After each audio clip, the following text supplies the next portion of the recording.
মহান রাব্বুল আলামিনের প্রতি মস্তক অবনত চিত্তে কৃতজ্ঞতা জানাচ্ছি। কারণ এত বিপুল মানুষের সমাগম, এটাও নিশ্চয়ই মহান রাব্বুল আলামিনের একটা রহমত। এত মানুষ কোনো সভা, কোনো জনসমাবেশ, কোনো রাজনৈতিক প্রোগ্রামে কি উপস্থিত হয়? হয় না। কোরআন শোনার জন্যে, কোরআনকে ধারণ করার জন্যে, কোরআন দিয়ে সমাজ গড়ার জন্যে এই যে বিপুল মানুষের আকুতি, এই যে বিপুল মানুষের আগ্রহ, এটা নিশ্চয়ই আমাদের জন্য পরম পাওয়া। আমাদের মহান প্রভু রাব্বুল আলামিন আমাদের সৌভাগ্য দান করেছেন যে আমরা এই রকম একটা বড় অনুষ্ঠানে উপস্থিত হতে পেরেছি। এজন্যে রাব্বুল আলামিনের দরবারে মস্তক অবনত চিত্তে কৃতজ্ঞতা জানাচ্ছি। এবার একটি বিপ্লবী গান পরিবেশন করবে শিল্পী ইমতিয়াজ আহমেদ। আসসালামু আলাইকুম রহমতুল্লাহ। আমি কিছু প্ল্যাকার্ড দেখছি। আমাদের হযরত মিজানুর রহমান আজহারের একটা স্লোগান ছিল, হেরে যাবে ওদের হিংসা, পরের লাইন কি, জিতে যাবে আমাদের। প্ল্যাকার্ডটা কোথায়? সবাই তুলুন প্ল্যাকার্ড। একটু আগে দেখেছি লেখাটা, যদি তোমাদের হিংসার আগুনে জ্বলে পুড়ে হই ছাই, যদি তোমাদের আক্রোশ ঝরে চুরমার হয়ে যায়, যদি তোমাদের পথের কাটা মনে করো আমাদের, ষড়যন্ত্রের জাল বুনে নাও প্রস্তুতি যুদ্ধে, যদি আমাদের ফাঁদে আটকাতে খোঁজো নানান উপায়, যদি আমাদের ফাঁদে আটকাতে খোঁজো নানান উপায়, সোজা পথে হেরে বাঁকা পথে নাও চাতুরীর আশ্রয়, যদি পৃথিবীর প্রতিটি কোণায় গড়ে তোলো কারাগার, যদি আমাদের সব রসদের বন্ধ করো দ্বার, যদি বুলেটের আঘাতে বসতি কেঁপে ওঠে থর থর, তবু স্লোগানে একটাই ধ্বনি তুলবো বারে বার, নারে তাকবীর আল্লাহু আকবার, নারে তাকবীর আল্লাহু আকবার। সবাই নারে তাকবীর, নারে তাকবীর আল্লাহু আকবার। আমাদের প্রভু এক নবীর জীবন বিধানে ওই শিবানী কোরা, তবে কেন এক না হে মুসলমান, এক হও এক হও করিয়াও ভান, তবে কেন এক না হে মুসলমান, এক হও এক হও করিয়াও ভান। সবাই একসাথে একটা স্লোগান দিতে চাই, নারে তাকবীর, নারে তাকবীর। দিন ইসলাম, দিন ইসলাম। আদিনের এই মাহফিল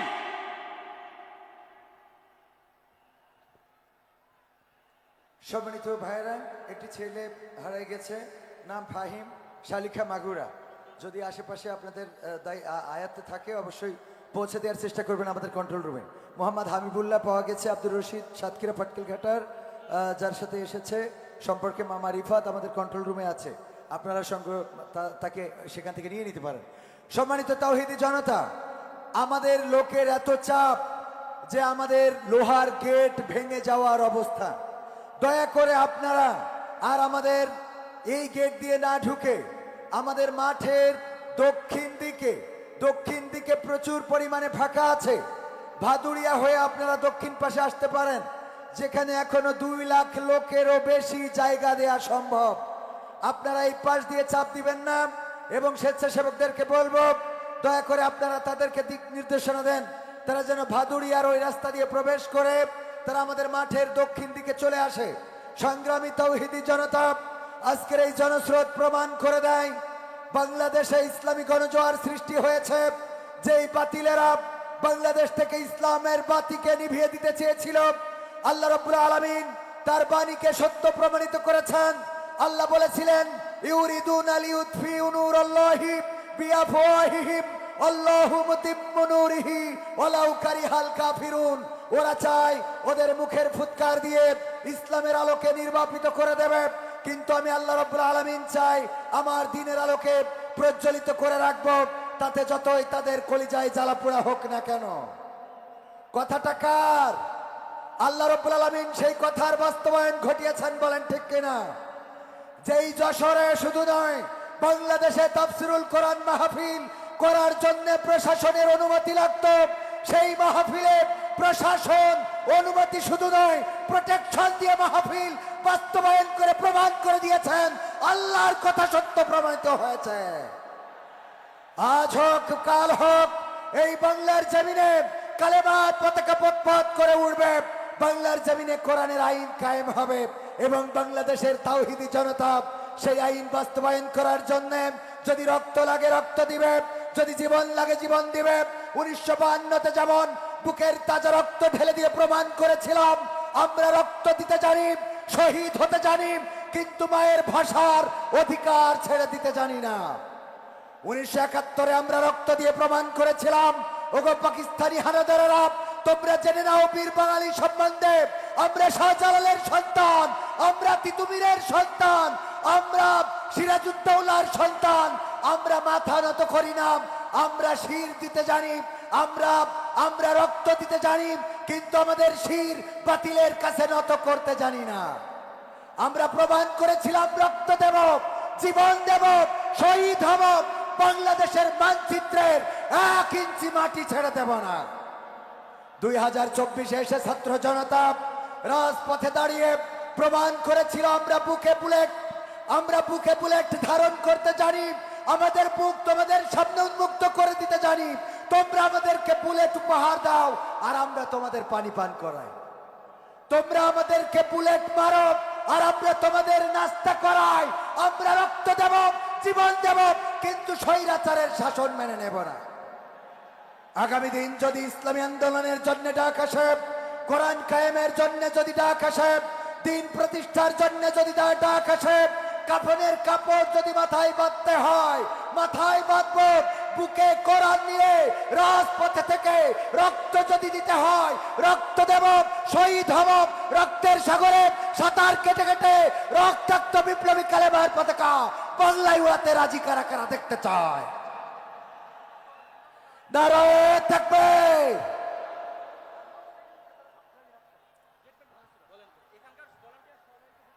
সুধীমণ্ডলী, অত্যন্ত দুঃখের বিষয় যে আমার হাতের বাম পাশে মানে পশ্চিম দিকে মানুষ পদদলিত হচ্ছে, এত বিপুল পরিমাণ মানুষ এখানে এসেছে। এই রকম বিপুল জনসমাগমের একটা মাহফিলকে সুন্দর করতে পারে কেবলমাত্র আপনাদের সহযোগিতা। আপনাদের কাছে অনুরোধ, প্লিজ আপনারা শৃঙ্খলা বজায় রাখুন, এক ভাই আরেক ভাইকে সহযোগিতা করুন, নইলে এই মাহফিল আমরা চালিয়ে নিতে পারবো না।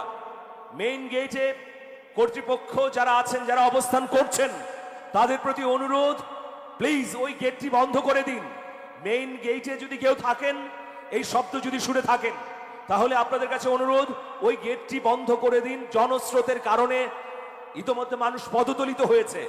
আমরা চাই না এইরকম কোরআনের মাহফিলে এসে কোনো দুর্ঘটনা ঘটুক, সেই জন্যে আপনাদের আন্তরিক সহযোগিতা প্রয়োজন। বাইরের স্বেচ্ছাসেবক যারা এই মুহূর্তে আপনাদেরকে গেটে যাওয়ার জন্য অনুরোধ করা হচ্ছে। আমাদের স্বেচ্ছাসেবক যারা মাঠে রয়েছেন, চারিদিকে রয়েছেন, সকল স্বেচ্ছাসেবককে এই মুহূর্তে মেইন গেটে যাওয়ার জন্য বিনীতভাবে মাহফিল কর্তৃপক্ষের পক্ষ থেকে অনুরোধ জানানো। মাহমুদুল হাসান, 5 বছর বয়সী মাহমুদুল হাসান হারিয়ে গেছে। আমাদের এখানে অনেক খবর আসছে, অনেক ছোট শিশুরা হারিয়ে যাচ্ছে। প্লিজ অভিভাবকদের প্রতি অনুরোধ, আপনারা আপনাদের বাচ্চাদের খেয়াল রাখুন, আপনাদের নিজস্ব জিনিসপত্র খেয়াল রাখুন, মানিব্যাগ থেকে শুরু করে আপনাদের নিরাপত্তার দায়িত্ব কিন্তু আপনাদের। প্লিজ আপনারা খেয়াল করুন, আপনাদের নিজেদের নিরাপত্তা নিজেরা বজায় রাখুন।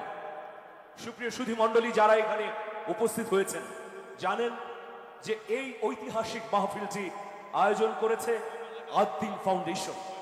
আদ-দ্বীন ফাউন্ডেশনের সম্মানিত নির্বাহী পরিচালক, সমাজসেবক আমাদের বাতিঘর শেখ মহিউদ্দিন, তিনি অক্লান্ত পরিশ্রম করে আমাদের সবার প্রচেষ্টায় এই মাহফিলকে বাস্তবায়ন করেছেন।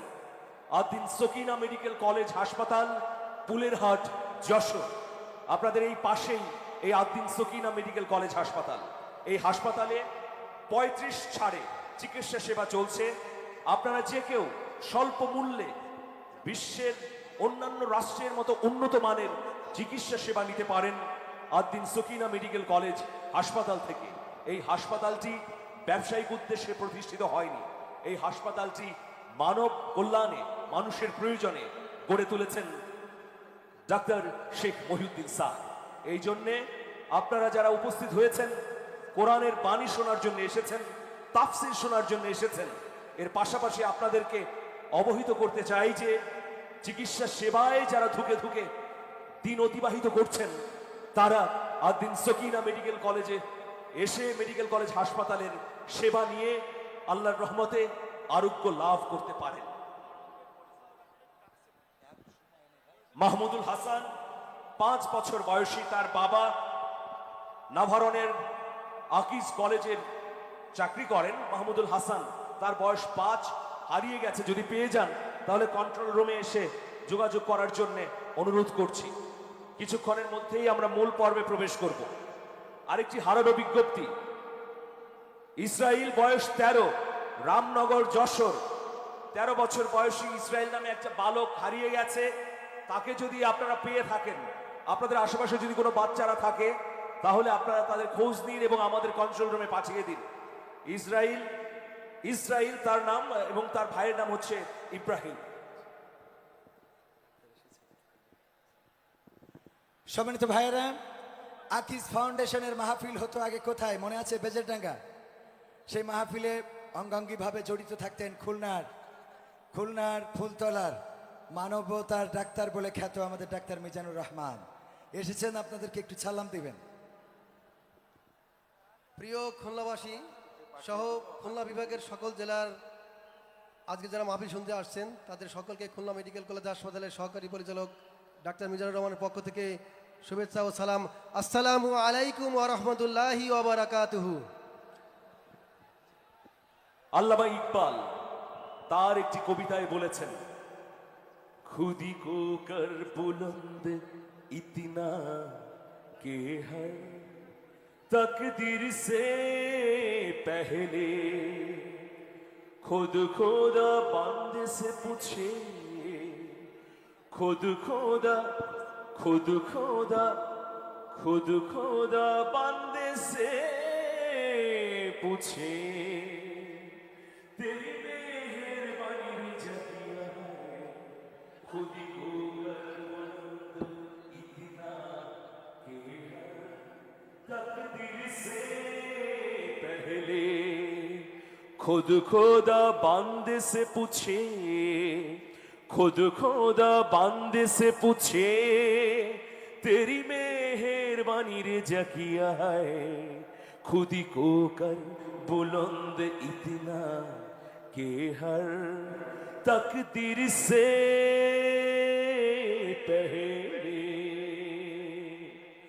अंतुम मुस्ताफाना लिज़ाकल आमल कायुतिए कुमु दुनिया मिनल अन, अंतुम मुस्ताफाना लिज़ाकल आमल कायुतिए कुमु दुनिया मिनल अन, लियूही कल हक व युज़ीहा ज़ुलम, लियूही कल हक ويزيها ظلم فعادموا وأسريوا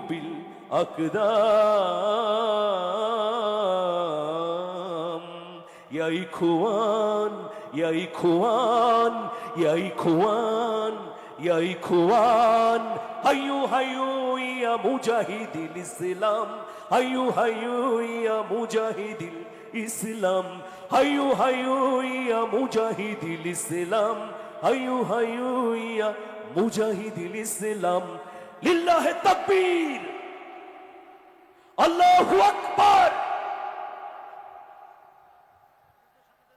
নারায়ে তাকবীর, নারায়ে তাকবীর।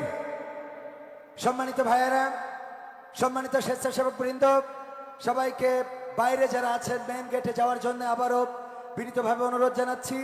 মেইন গেটে আমাদের দর্শক শ্রোতা, আপনাদের অনুরোধ করব আর ভিড় জমাবেন না। ওখানে পদদলিত হয়ে যদি কেউ পিষ্ট হয়ে মারা যায়, যশোরবাসী নিজেদের বিবেকের কাছে দায়ী থেকে যাবেন। দয়া করে এই কল্যাণমূলক মাহফিল, যে মাহফিল থেকে মানুষ পথের দিশা পেতে চায়, প্লে করা সম্ভব হবে না, কারণ নেটওয়ার্ক পাচ্ছে না আমাদের, যেটা আছে সেটা দেন। জি। সুপ্রিয় সুধীমণ্ডলী, আপনারা জানেন বাংলাদেশে ইসলামিক বুদ্ধিবৃত্তিক আন্দোলনের অন্যতম অগ্রপথিক শায়ক আহমদুল্লাহ, তিনি ইসলামের নানা অনুষঙ্গকে সহজভাবে সামাজিক যোগাযোগ মাধ্যমে তুলে ধরেন। তার সহজবোধ্য এইসব সমাধান, ইসলামের কোরআন এবং হাদিসের আলোকে যে সমাধান, তা মানুষের কাছে সহজেই বোধগম্য হয় বলে ইতোমধ্যে মানুষের কাছে তিনি প্রিয় হয়ে উঠেছেন, হয়েছেন জনপ্রিয়। প্রতিষ্ঠা করেছেন আস-সুন্নাহ ফাউন্ডেশন।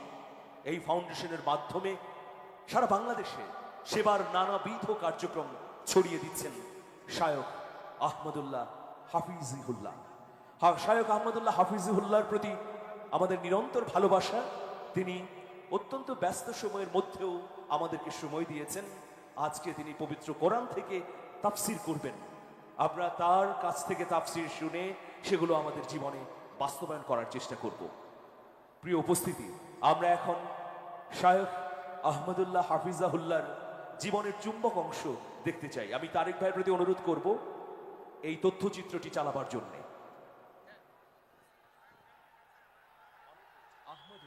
যিনি শায়ক আহমদুল্লাহ নামে অধিক পরিচিত, একজন বাংলাদেশি প্রখ্যাত ইসলামিক ব্যক্তিত্ব, আলোচক এবং সক্রিয় সামাজিক কর্মী। তিনি আস-সুন্নাহ ফাউন্ডেশনের প্রতিষ্ঠা করেছেন এবং বর্তমানে এই প্রতিষ্ঠানের দায়িত্ব পালন করছেন। দেশে বিদেশে তিনি ইসলামিক দাওয়াতি মিশনের নানা কর্মতৎপরতার সঙ্গে যুক্ত। ইতোমধ্যে কোরিয়া, জাপান, ভারত, আরব আমিরাত সহ নানা দেশে ইসলামিক লেকচার দেবার জন্য তিনি আমন্ত্রিত হয়েছেন। বর্তমানে তিনি নারায়ণগঞ্জের ভূমিপল্লী জামে মসজিদের খতিব হিসেবে দায়িত্ব পালন করছেন। আহমদুল্লাহ 1981 সালের 15 ডিসেম্বর লক্ষ্মীপুর জেলার সদর উপজেলার বশিকপুর গ্রামে জন্মগ্রহণ করেন। তার পিতার নাম মোহাম্মদ দেলোয়ার হোসেন এবং মাতার নাম মুসাম্মত দেলোয়ারা বেগম। আহমদুল্লাহর পিতা ব্যবসায়ী এবং মাতা গৃহিণী ছিলেন। 6 ভাই বোনের মধ্যে তিনি দ্বিতীয়। আহমদুল্লাহর নিজের 3 পুত্র এবং এক কন্যা সন্তান রয়েছে। আহমদুল্লাহ শিশু অবস্থায় তার পিতা, মাতা ও চাচার কাছ থেকে বাল্য শিক্ষা লাভ করেন। এরপর নিজ গ্রাম বশিকপুর প্রাথমিক বিদ্যালয়ে 3য় শ্রেণী পর্যন্ত পড়াশোনা করেন। মাইজদির নিকটবর্তী হরিনারায়ণপুরের দানাপুর কওমি মাদ্রাসায় নুরানির প্রাথমিক 3 জামাত এবং লক্ষ্মীপুরের চন্দ্রগঞ্জ বোয়ালিয়া কওমি মাদ্রাসায় উর্দু ভাষা শিক্ষা লাভ করেন। এরপর ফয়জুল উলুম কওমি মাদ্রাসা হাতিয়ায় ভর্তি হন। এখানে মুফতি ফয়জুল্লাহ শাগরিদ মুফতি সাইফুল ইসলামের নিকট মিজান নাহবিমির শিক্ষা গ্রহণ করেন। এই শিক্ষক তার নাম আহমদ হুসাইন থেকে পরিবর্তন করে আহমদুল্লাহ রাখেন। 1985 সালের বন্যায় হাতিয়া অঞ্চল ক্ষতিগ্রস্ত হলে আহমদুল্লাহ নোয়াখালী ত্যাগ করে চট্টগ্রামের দারুল উলুম হাজহাজারী মাদ্রাসায় ভর্তি হন। এই মাদ্রাসায় তিনি মুফতি শহীদুল্লাহর শাগরিদ ও খাদেম ছিলেন। এছাড়াও এই মাদ্রাসায় জাকারিয়া আব্দুল্লাহ ও আনাস মাদানির সহপাঠী ছিলেন। হাটহাজারী পড়ার পর তিনি যশোরের দরাচানা কওমি মাদ্রাসায় ভর্তি হন এবং এই মাদ্রাসার অধীনে বেফাক বোর্ডের সানুবিয়াহ পরীক্ষায় 10ম স্ট্যান্ড, মিশকাত ক্লাসে 3য় স্ট্যান্ড এবং দাওরায়ে ক্লাসে 2য় স্ট্যান্ড করেন। সর্বশেষ খুলনা দারুল উলুম কওমি মাদ্রাসা থেকে ইফতা সম্পন্ন করেন। শায়খ আহমদুল্লাহ শিক্ষাজীবন শেষ করার পর 2003 সালে দারুল রাশাদ বীরপুর কওমি মাদ্রাসায় শিক্ষক হিসেবে যোগদান করেন। পাশাপাশি নিকটস্থ মিরপুরের বাইতুল ফালাহ জামে মসজিদে ইমামতি ও খতিবের দায়িত্ব পালন করেন।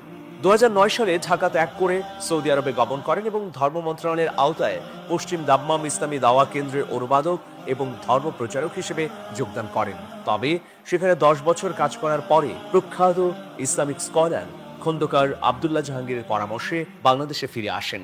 দেশে এসে তিনি আস-সুন্নাহ ফাউন্ডেশন নামের সমাজসেবী সংস্থা প্রতিষ্ঠা করেন। তিনি আস-সুন্নাহ ফাউন্ডেশনের মাধ্যমে সমাজের সর্বস্তরে সেবামূলক কর্মকাণ্ড ছড়িয়ে দিচ্ছেন। শায়খ আহমদুল্লাহর জন্য আমাদের নিরন্তর দোয়া এবং ভালোবাসা থাকলো। আমাদের প্রভু এক নবীর উম্মত, জীবন বিধান ওই শিবানী কোরআন। আমাদের প্রভু এক নবীর উম্মত জীবনে বিধান এক, ওই শিবানী কুরআন। তবে কেন এক নও হে মুসলমান, এক হও এক হও করিয়াও ভাই। তবে কেন এক নও হে মুসলমান, এক হও এক হও করিয়াও ভাই। বাইতুল্লাহ এক, মদিনা শরীফ এক, উহুদ পাহাড় এক, বদরের মাঠ এক। বাইতুল্লাহ এক, মদিনা শরীফ এক, উহুদ পাহাড় এক, বদরের মাঠ এক। একটা তু জীবনার মরণ তো একবার, একটা তু জীবনার মরণ তো একবার। সকলের তরে আছে একই স্থান। তবে কেন এক নও হে মুসলমান,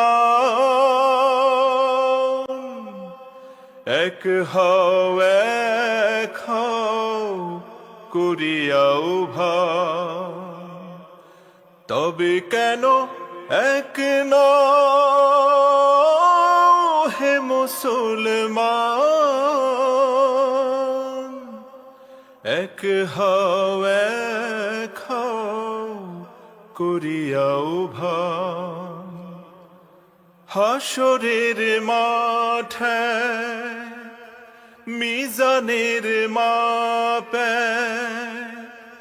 লৌহে মাহফুজে পুল সিরাতো এক। হাসরের মাঠে মিজানের মাপে, লৌহে মাহফুজে লিল্লাহি তাকবীর, লিল্লাহি তাকবীর। শেখ আহমদুল্লাহর আগমন যশোরবাসীর পক্ষ থেকে, খুলনাবাসীর পক্ষ থেকে নারায়ে তাকবীর, নারায়ে তাকবীর। শেখ আহমদুল্লাহ সাহেবের আগমন যশোরবাসীর পক্ষ থেকে, আফিনের পক্ষ থেকে নারায়ে তাকবীর। আমাদের আজকের সম্মানিত মেহমান, যে দুজন সম্মানিত মেহমানের জন্যে আমরা অধীর আগ্রহে সকাল থেকে এই মাঠে কুয়াশায় ভিজে রোদের তাপে পুড়ে অপেক্ষা করছি। পবিত্র কোরআনের জন্য এই অপেক্ষা, সেই অপেক্ষার অবসান ঘটতে যাচ্ছে, ঘটল বলেই বলা যায়। যেন কবির সেই কবিতার মতো, কত যে আধার পর্দা পাড়ায়ে ভোর হলো জানি না তা, নারঙ্গী বনে কাঁপছে সবুজ পাতা। প্রিয় হাজেরিন, আমাদের মধ্যে উপস্থিত হয়েছেন আস-সুন্নাহ ফাউন্ডেশনের চেয়ারম্যান, বিশিষ্ট ইসলামিক চিন্তাবিদ, যিনি সামাজিক যোগাযোগ মাধ্যমে ইসলামের নানা অনুষঙ্গ তুলে ধরে আমাদের জীবনযাপনের সহজ এবং সরল পথ দেখান। আমাদের অত্যন্ত প্রিয় মানুষ, আমাদের বাতিঘর শায়খ আহমদুল্লাহ হাফিজাহুল্লাহ।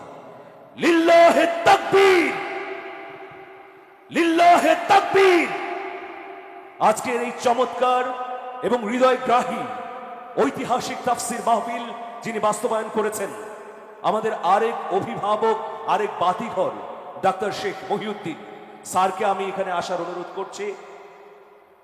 ডাক্তার শেখ মহিউদ্দিন স্যার শায়খ আহমদুল্লাহ হাফিজাহুল্লাহ সম্পর্কে দু একটি কথা বলে মঞ্চ ছেড়ে দেবেন।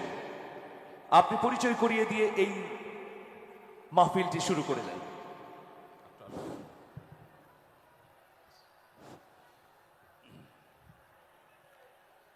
সবাই একটু লাইট জ্বালায়, মোবাইলের লাইট জ্বালায়, একটু মোবাইলের লাইট, সবাই মোবাইলের লাইট, সবার মোবাইল লাইট, সবার মোবাইলের লাইট, সবাই সবাই জ্বালায়, সবাই জ্বালায়, সবাই জ্বালায়। লিল্লাহি তাকবীর, লিল্লাহি তাকবীর, আল্লাহু আকবার।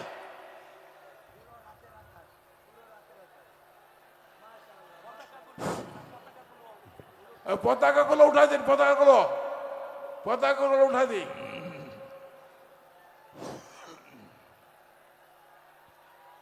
ঠিক আছে, থ্যাংক ইউ, জাজাকাল্লাহ। নামাই নামাই ইনশাল্লাহ। এবার আলহামদুলিল্লাহ খুশি, আলহামদুলিল্লাহ খুশি তো। আজকে যিনি আপনাদের সামনে কথা বলবেন, বয়ান করবেন, উনি আমাকে অত্যন্ত ভালোবাসেন, উনি আমাকে অত্যন্ত ভালোবাসেন। আর আমি ওনাকে ভালোবাসি কিনা সেটা উনি বলবেন, আমি জানি না। কি কথা বুঝছে নাকি? আমি ওনাকে ভালোবাসি কিনা সেটা উনি জানেন, আমি জানি না। আমি ওনাকে অত্যন্ত ভালোবাসি। ঠিক আছে, কথা বুঝেছে? আর আগে শায়েখের আহ্বানে তেলাওয়াত করবেন, পবিত্র কোরআন থেকে তেলাওয়াত করবেন আদ-দ্বীন জামে মসজিদের সম্মানিত পেশ ইমাম হাফেজ সাইদুল ইসলাম।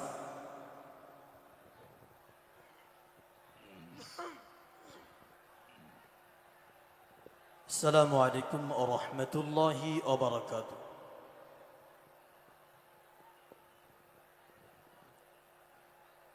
أعوذ بالله من الشيطان الرجيم.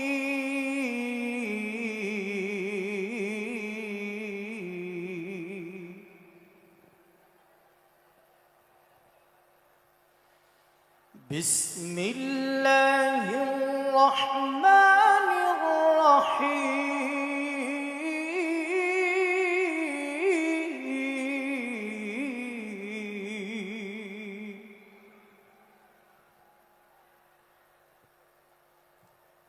إن ربك لبالمرصاد.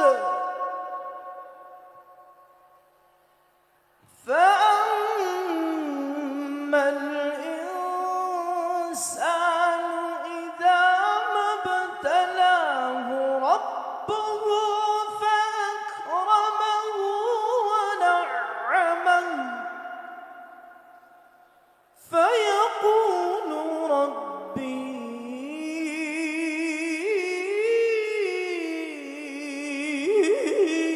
أكرمن. وأما إذا ما ابتلاه فقدر عليه رزقه فيقول ربي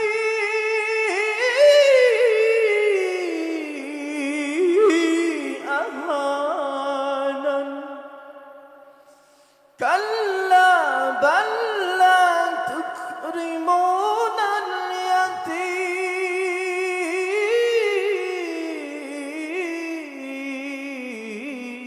اليتيم ولا تحاضون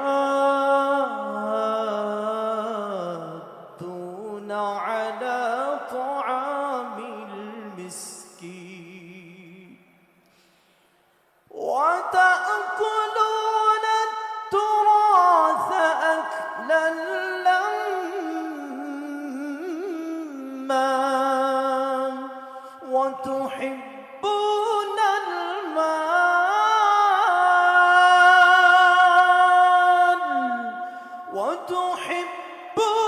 المال حبا جما. كلا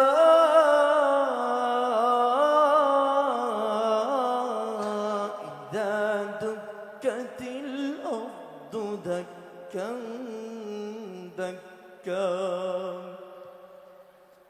وجاء ربك والملك صفا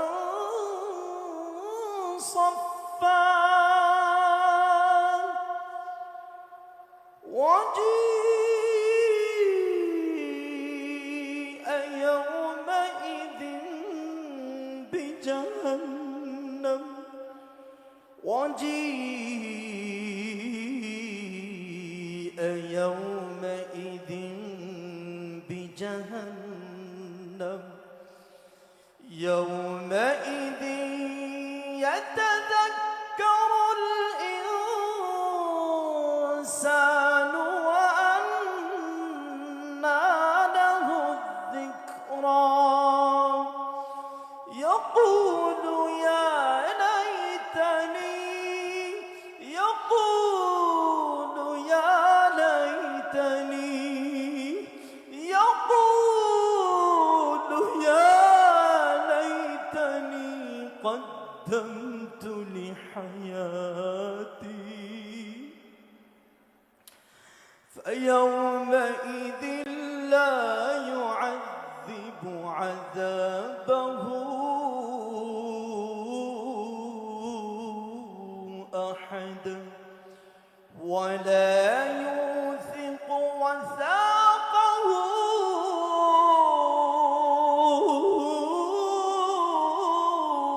أحد يا أيتها النفس المطمئنة ارجعي إلى ربك راضية راضية راضية ارجعي إلى ربك راضية راضية راضية مرضية فادخلي في عبادي وادخلي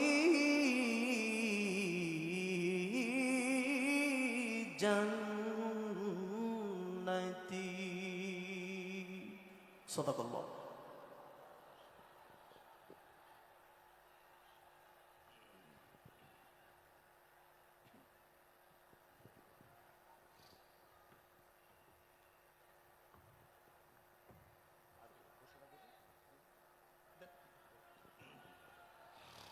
সুপ্রিয় হাজারিন, লিল্লাহে তাকবীর, লিল্লাহে তাকবীর, লিল্লাহে তাকবীর। এবার সেই কাঙ্ক্ষিত মুহূর্ত, পবিত্র কালামে হাকিম থেকে তাফসির পেশ করবেন। এখন পবিত্র কালামে হাকিম থেকে তাফসির পেশ করছেন। এদিকে বিশৃঙ্খল পরিস্থিতি কেন করছেন? এদিকে কি হয়েছে? আপনারা কি মাহফিল সুন্দরভাবে চলুক তা চান না? এটা তো এক ধরনের ধৃষ্টতা ভাই। এখানে আপনারা পানির বোতল ছুঁড়ে মারছেন। ইসলামী মাহফিলে এসেছেন, শৃঙ্খলা রক্ষা করতে হবে, শান্তি বজায় রাখতে হবে, অপর ভাইকে সহযোগিতা করতে হবে। এই ধৃষ্টতাপূর্ণ কাজ কে করেছেন? স্বেচ্ছাসেবকরা এখনই যান এবং এটা নিয়ন্ত্রণ করুন। সুপ্রিয় হাজিরিন, এখন পবিত্র কোরআন থেকে তাফসির করবেন। আজকের এই মাহফিলের অন্যতম আকর্ষণ আমাদের প্রিয় ইসলামিক স্কলার আস-সুন্নাহ ফাউন্ডেশনের সম্মানিত চেয়ারম্যান শায়খ আহমদুল্লাহ হাফিজাহুল্লাহ।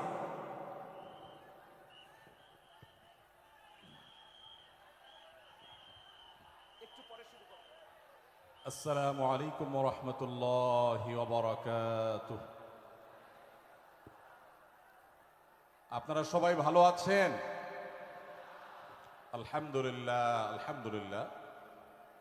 আল্লাহ রাব্বুল আলামিন আমাদের সবাইকে মৃত্যু পর্যন্ত ভালো থেকে নেক আমল করে আজকের এই মাহফিল থেকে উপকারী কথাগুলো শুনে আমলে নিয়ত করে যাওয়ার তৌফিক দান করুন, বলুন আমিন। আলহামদুলিল্লাহ الحمد لله نحمده ونستعينه ونستغفره ونؤمن به ونتوكل عليه ونعوذ بالله من شرور أنفسنا ومن سيئات أعمالنا من يهده الله فلا مضل له ومن يضلله فلا هادي له وأشهد أن لا إله إلا الله وحده لا شريك له وأشهد أن محمدًا عبده ورسوله أرسله بالحق بشيرا ونذيرا وداعيا إلى الله بإذنه وسراجا منيرا أما بعد فقد قال الله تبارك وتعالى في كلامه المجيد وفرقانه الحميد أعوذ بالله من الشيطان الرجيم بسم الله الرحمن الرحيم يا أيها الذين آمنوا لا يسخر قوم من قوم عسى أن يكونوا خيرا منهم ولا نساء من نساء عسى أن يكن خيرا منهن ولا تلمزوا أنفسكم ولا تنابزوا بالألقاب بئس الإثم الفسوق بعد الإيمان ومن لم يتب فأولئك هم الظالمون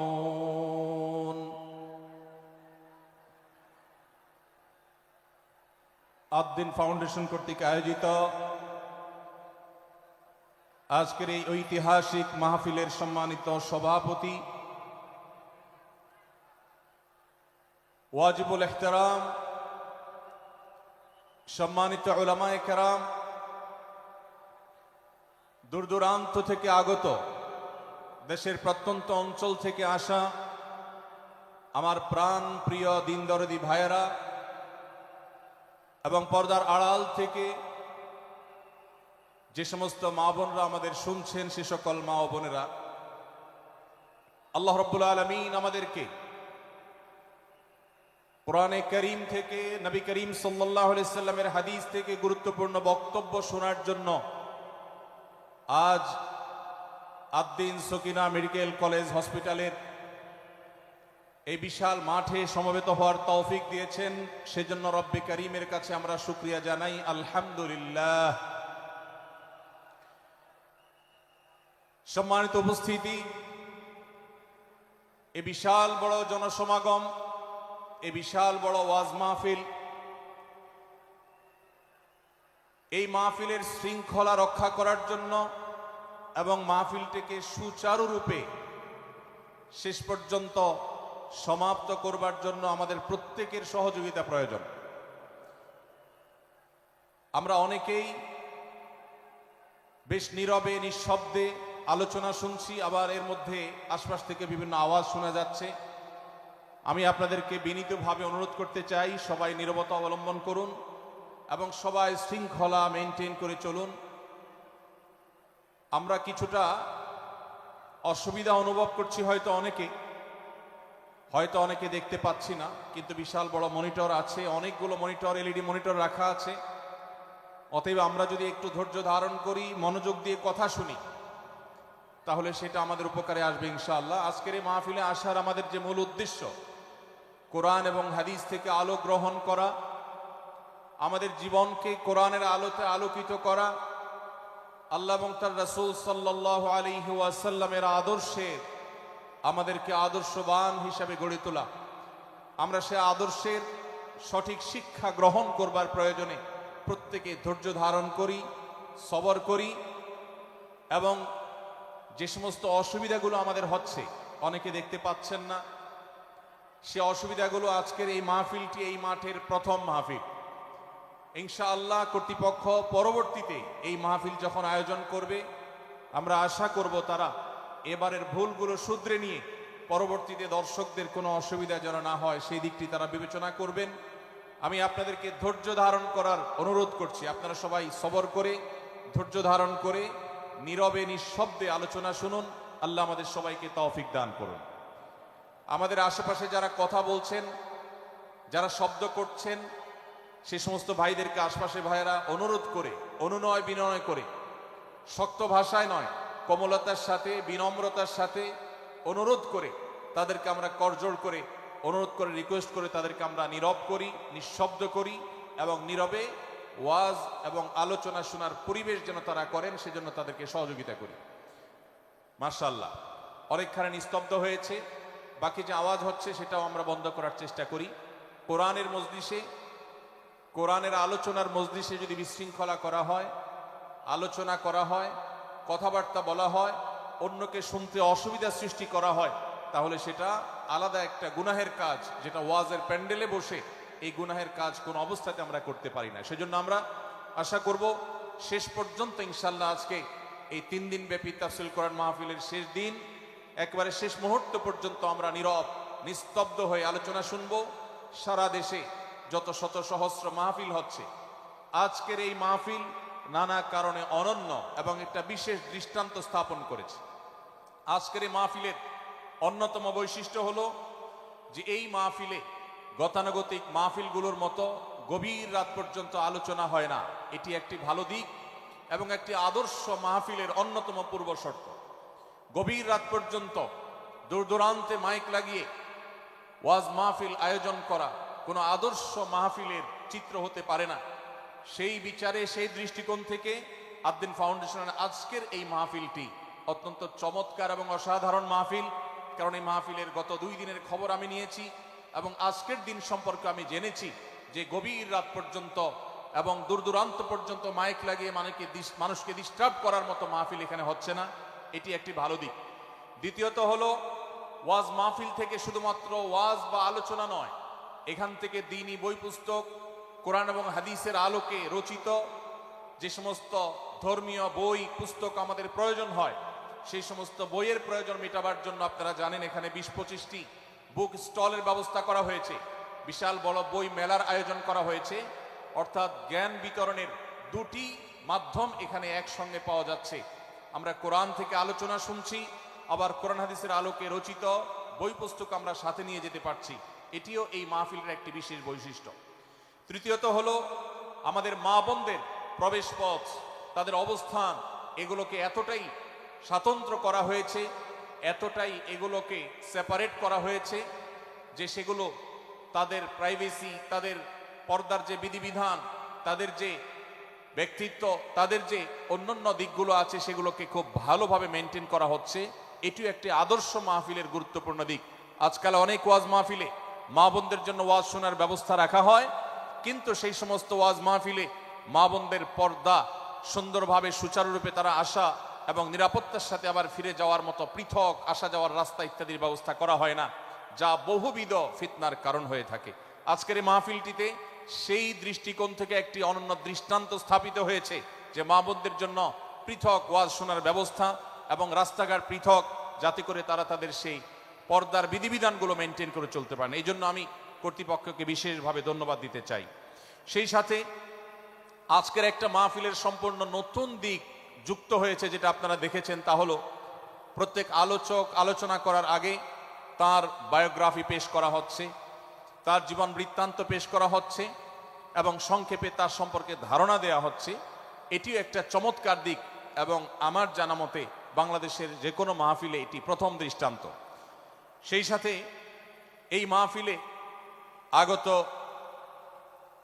আমাদের সম্মানিত দর্শক শ্রোতা মণ্ডলীর জন্য প্রাথমিক চিকিৎসা সম্পর্কে যেন তারা ধারণা নিতে পারেন, সেজন্য অনেকগুলো বুথ করা হয়েছে। এই বুথগুলো থেকে একজন মানুষ তার প্রাথমিক স্বাস্থ্য, এটার পরীক্ষা নিরীক্ষা বা নিজের চিকিৎসা সম্পর্কে স্টেপ কিভাবে নেবেন সে সম্পর্কে আদ্দিন সকিনা মেডিকেল কলেজের তরফ থেকে একটি বিশেষ আয়োজন হলো, যে বিশেষ ক্যাম্প এবং বুথ করে করে আমাদের দর্শক শ্রোতাকে এই দিক থেকে বিশেষ সার্ভিস দেওয়া হচ্ছে।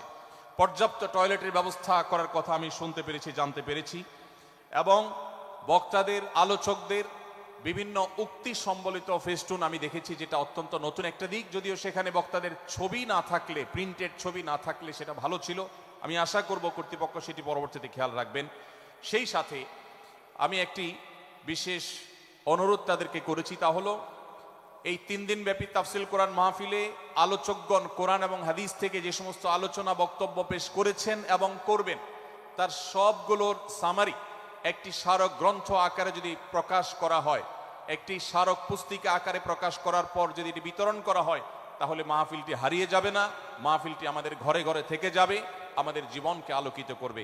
আমি আশা করব ওয়াজ মাহফিল, যেটি এই দেশের সবচেয়ে প্রাচীনতম কালচারের অন্যতম, এদেশের সবচেয়ে শক্তিশালী সংস্কৃতির অন্যতম হলো ওয়াজ মাহফিল। এই ওয়াজ মাহফিলগুলো আদর্শ ওয়াজ মাহফিলে পরিণত হবে। এই ওয়াজ মাহফিলগুলো মানুষের বিরক্তির কারণ হবে না। শহর এলাকায় রাত বিরাতে, গভীর রাত পর্যন্ত দূর দূরান্তে মাইক লাগিয়ে মানুষের দুর্ভোগ সৃষ্টির কারণ হবে না। উচ্চ শব্দ দিয়ে মানুষকে বিরক্ত করার কারণ হবে না মাহফিলগুলো। আমরা যদি আদর্শ ওয়াজ মাহফিলের দৃষ্টান্ত স্থাপন করতে পারি, তাহলে এই দেশ কোরআনের আলোয় আলোকিত হবে, হাদিসের আলোকে আলোকিত হবে, আমাদের ঘরগুলো আলোকিত হবে দ্বীনের নূর এবং আলো দ্বারায়। আল্লাহ রাব্বুল আলামিন আমাদের সবাইকে কোরআন এবং হাদিসের আলো থেকে আলোকিত হওয়ার তৌফিক দান করুন। আজকের এই মাহফিলে আমরা যেরকম সবাই সমবেত হয়েছি, মাশাআল্লাহ, চরম নীরব নিস্তব্ধ পরিবেশে সবাই পিনপতন নীরব হয়ে এই মুহূর্তে কথা শুনছি। আমি আশা করব শেষ মুহূর্ত পর্যন্ত আমরা এই অবস্থা বজায় রাখবো। আরশে আজিমের মালিকের কাছে ফরিয়াদ করি, হে আল্লাহ, হে আরশের মালিক, আপনি আমাদের সবাইকে এখানে যেরকম একত্রিত হওয়ার তৌফিক দিয়েছেন, জান্নাতুল ফেরদাউসের আঙ্গিনায় প্রিয় হাবিব মুহাম্মদ মুস্তাফা সাল্লাল্লাহু আলাইহি সাল্লামের সাথে আমাদেরকে এরকম একত্র হওয়ার, সমবেত হওয়ার তৌফিক দান করুন, বলুন আমিন। সম্মানিত ভাইয়েরা, আমি আপনাদের সম্মুখে কোরআনে কারীমের গুরুত্বপূর্ণ একটি সূরা, সূরা হুজরাতের একটি আয়াত তেলাওয়াত করেছি। সূরা হুজরাতের 7টি বিশেষ সামারি আপনাদের সামনে আমি তুলে ধরতে চাই।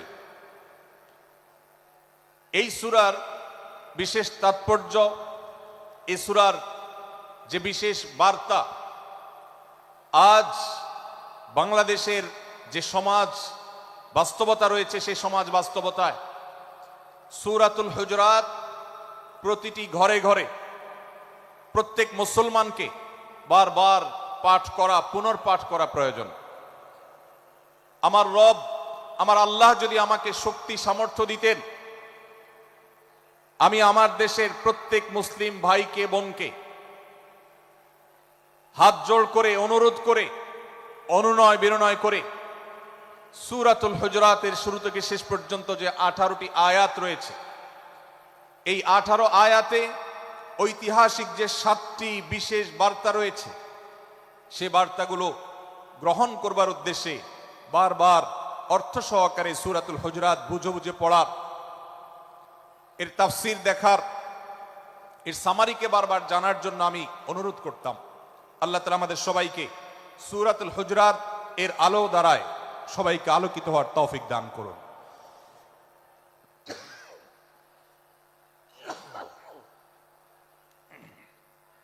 সম্মানিত উপস্থিতি, আমি যে সূরার সামারি আপনাদেরকে বলতে যাচ্ছি, যে সূরাকে সামনে রেখে আজকের এই ঐতিহাসিক মাহফিলে কোরআনে কারীমের দেওয়া 7টি বার্তা দিতে চাইছি, সেই সূরার নাম হলো সূরাতুল হুজরাত। এই সূরা কোরআনে কারীমের 26তম পারায় অবস্থিত এবং এই সূরা কোরআনে কারীমের সূরার যে সিরিয়াল, সেই সূরার সিরিয়ালে 49তম সূরা। এই সূরার আয়াত সংখ্যা হলো 18।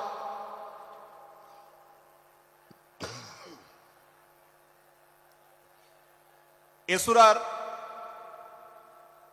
প্রথম থেকে 5ম আয়াত পর্যন্ত, প্রথম এই 5টি আয়াতে আল্লাহ রাব্বুল আলামিন তার প্রিয় নবী মুহাম্মদ মুস্তাফা সাল্লাল্লাহু আলাইহি ওয়াসাল্লাম, সবাই দুরূদ পড়ি, সাল্লাল্লাহু আলাইহি ওয়াসাল্লাম, প্রিয় নবীজির নাম শুনলে দুরূদ পাঠ করতে হয়, তার জন্য দোয়া করতে হয়।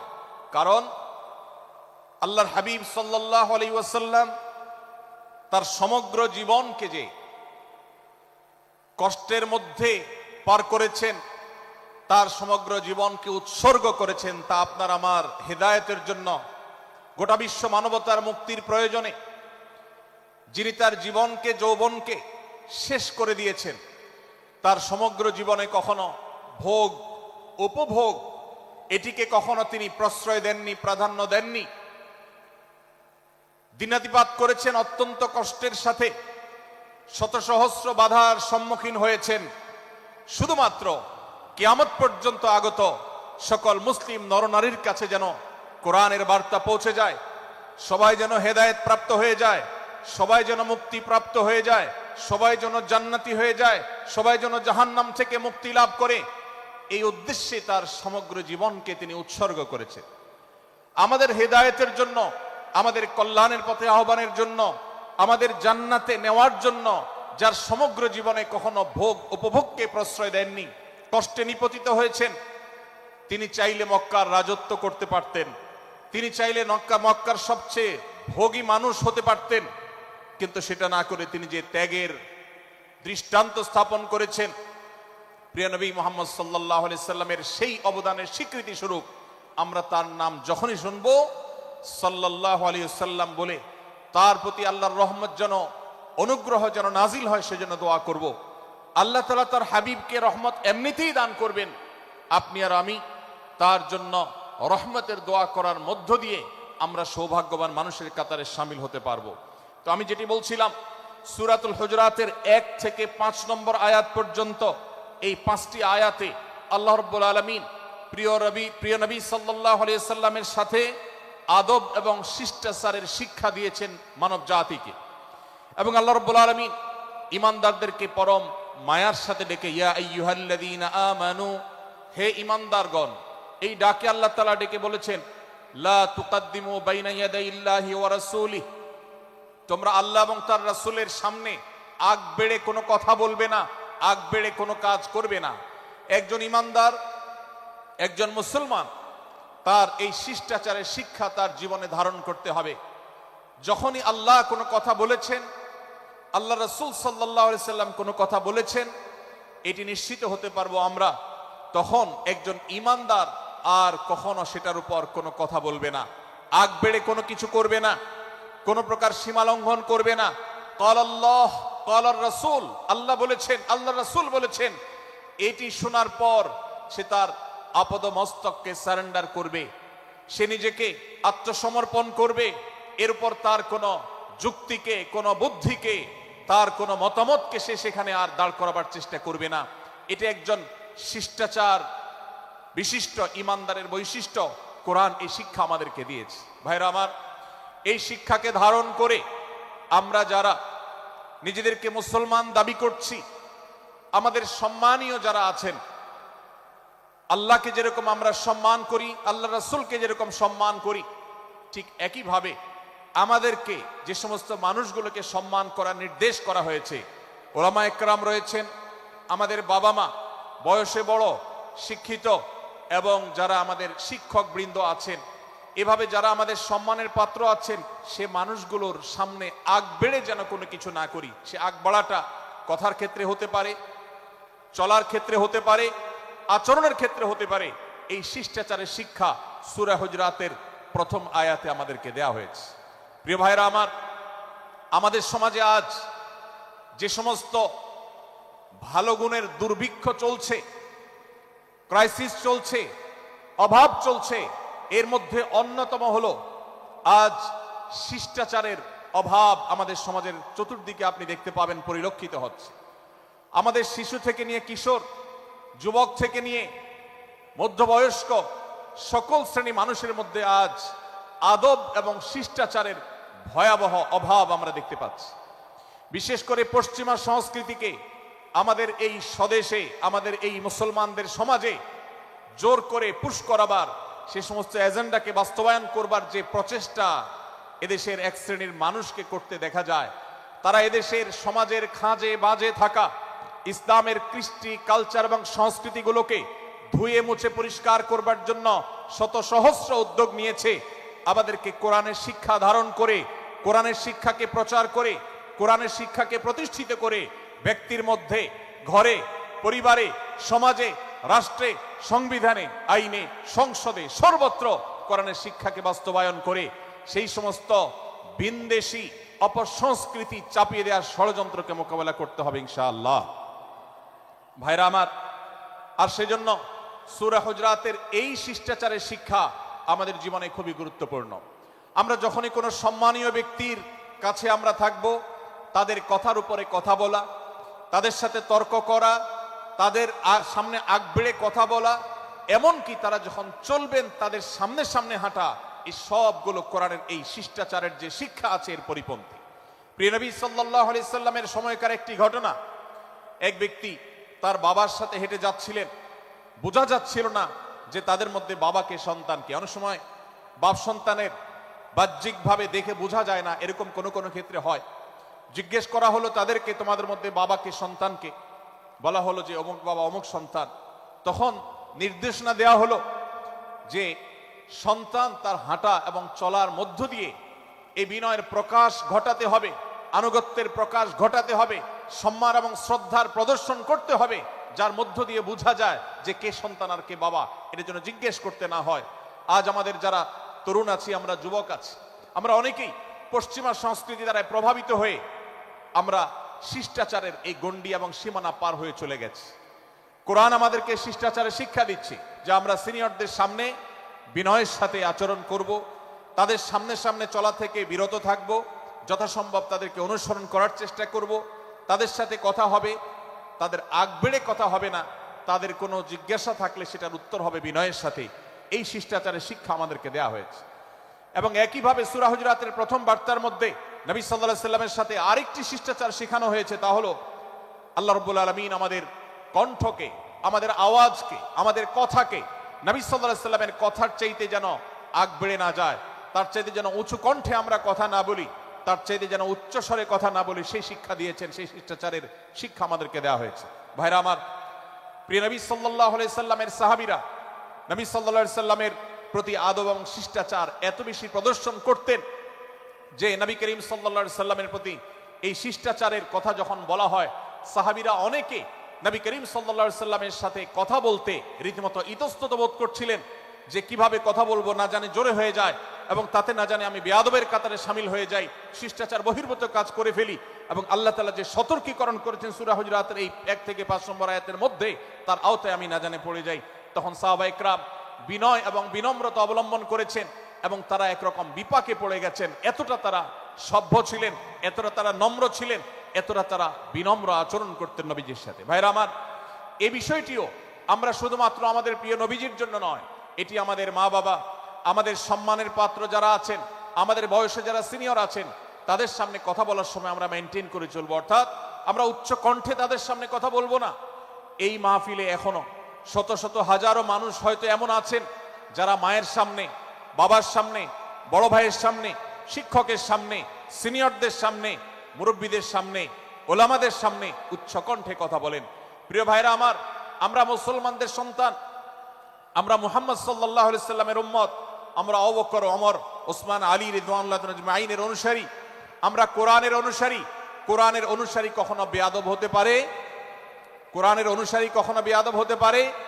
কোরআন যে শিষ্টাচারের শিক্ষা দিয়েছে, এই শিক্ষা আজ আমাদের মধ্যে ধারণ করতে হবে, আমাদের সন্তানদের শেখাতে হবে, আমাদের ঘরে ঘরে এই শিক্ষা চর্চা করতে হবে, আমাদের সমাজে এটিকে প্রতিষ্ঠিত করতে হবে।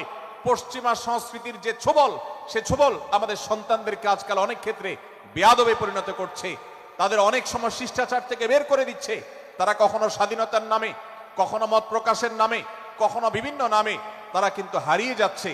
আজকের এই বাস্তবতাকে উপলব্ধি করে সূরা হুজরাতের 1 থেকে 5 নম্বর আয়াত এর শিক্ষাকে আমাদের মধ্যে ধারণ করতে হবে। আল্লাহ তাআলা আমাদের সবাইকে সেই তৌফিক দান করুন। ভাইরা আমার, সূরা হুজরাতের প্রথম বার্তা প্রিয় নবী সাল্লাল্লাহু আলাইহি সাল্লামের সাথে শিষ্টাচার, আল্লাহ এবং তার রাসূলের সামনে, আল্লাহ এবং তার রাসূলের সামনে আগ বেড়ে কোনো কথা না বলা, আগ বেড়ে কোনো আচরণ না করা, এটা তার প্রতি শিষ্টাচারের অংশ। এবং আল্লাহ রাসূলের সামনে উচ্চ কণ্ঠে জোরে কথা না বলা, এটাও তার প্রতি শিষ্টাচারের অংশ। আল্লাহ তাআলা আমাদেরকে এই শিষ্টাচার আমাদের জীবনের প্রত্যেকটা পদে পদে ধারণ করার তৌফিক দান করুন, বলুন আমিন। ভাইরা আমার, সূরা হুজরাতের দ্বিতীয় যে শিক্ষা, সেই শিক্ষাটা বর্ণিত হয়েছে এই সূরার 6 থেকে 8 নম্বর আয়াত। 6 থেকে 8 নম্বর এই আয়াতের মধ্যে আল্লাহ রাব্বুল আলামিন আমাদেরকে দ্বিতীয় শিক্ষা দিয়েছেন, ঈমানদার কখনো কোনো কথা বলার আগে সেই কথা সত্য কিনা, বাস্তব কিনা সেটি যাচাই বাছাই না করে বলবে না। ঈমানদার কখনো গুজবে কান দিবে না। ঈমানদার কখনো শোনা কথার উপরে ভিত্তি করে কোনো সিদ্ধান্ত গ্রহণ করবে না। এই শিক্ষাটাও আজকের বাস্তবতার আলোকে আমাদের সমাজের জন্য অত্যন্ত গুরুত্বপূর্ণ এবং প্রয়োজনীয়। প্রিয় ভাইয়েরা আমার, আমাদের চতুর্পাশে যদি আমরা তাকাই, আমরা দেখতে পাবো সোশ্যাল মিডিয়াতে, ফেসবুকে আজকাল কোনো তথ্য উপাত্ত পেলে সেটার পরখ করা ছাড়া, যাচাই বাছাই করা ছাড়া, সত্য অসত্য নিরূপণ করা ছাড়া আমরা অনেকে সেটার প্রচার প্রচারণায় নেমে যাই। আমরা অনেকে সেটার শেয়ার দেওয়া শুরু করে দেই। আমরা অনেকে এটার উপর ভিত্তি করে অনেককে নিন্দা মন্দ করা শুরু করে দেই। এমনকি আজ আমরা যেই জায়গায় দাঁড়িয়ে আছি, বাংলাদেশের যে সামাজিক বাস্তবতা, সেই বাস্তবতার আলোকে বলা যায় অনেক সময় অনেক ব্যক্তিকে সমাজে মিডিয়ার মাধ্যমে নানাভাবে হয়রানি করে তাকে খারাপ মানুষ হিসাবে, কালপ্রিট হিসাবে দেখানো হয়, অথচ তার দোষ, যে সমস্ত দোষের কথা তাকে বলা হয়, যে সমস্ত দোষে তাকে দোষী বানানো হয়, সে সমস্ত দোষ থেকে তিনি শত সহস্র গুণ পবিত্র এবং পরিচ্ছন্ন। ভাইরা আমার, আজকের এই বাস্তবতায় আমাদেরকে বিশেষ করে লক্ষ্য রাখতে হবে যে আমরা যেই কোনো মূল্যে, যেই কোনো ভাবে যেন কোনো প্রকার গুজবে কান না দেই, আমরা যেন গুজব থেকে বেঁচে থাকি। আল্লাহ তাআলা আমাদেরকে তৌফিক দান করুন। ভাই, এদিকে অনেক বেশি বাঁশির আওয়াজ শোনা যাচ্ছে। স্বেচ্ছাসেবকরা বাঁশির আওয়াজ দেওয়া ছাড়া আপনারা ভলান্টিয়ারি করুন। এত বেশি বাঁশির আওয়াজ আসছে যে কথা বলা কঠিন হয়ে যাচ্ছে। অনুগ্রহ করে বাঁশির আওয়াজ কম করে আপনারা ভলান্টিয়ারি করুন। এখনো অনেক বাঁশির আওয়াজ শোনা যাচ্ছে, বাঁশির আওয়াজগুলো বন্ধ করুন। মাশাআল্লাহ, এখন বন্ধ হয়েছে। আমরা মেহেরবানি করে বাম পাশের থেকে কিছুটা আওয়াজ পাচ্ছি, একটু নীরব নিস্তব্ধ হওয়ার জন্য অনুরোধ করছি। একটু নীরব নিস্তব্ধ না হলে কথা বলা যাবে না। অনুগ্রহ করে আমরা একটু সহযোগিতা করি এবং সবাই নীরব থাকি। ভলান্টিয়াররা অপ্রয়োজনে বাঁশির আওয়াজ দিবেন না, অপ্রয়োজনে বাঁশির আওয়াজ দিবেন না।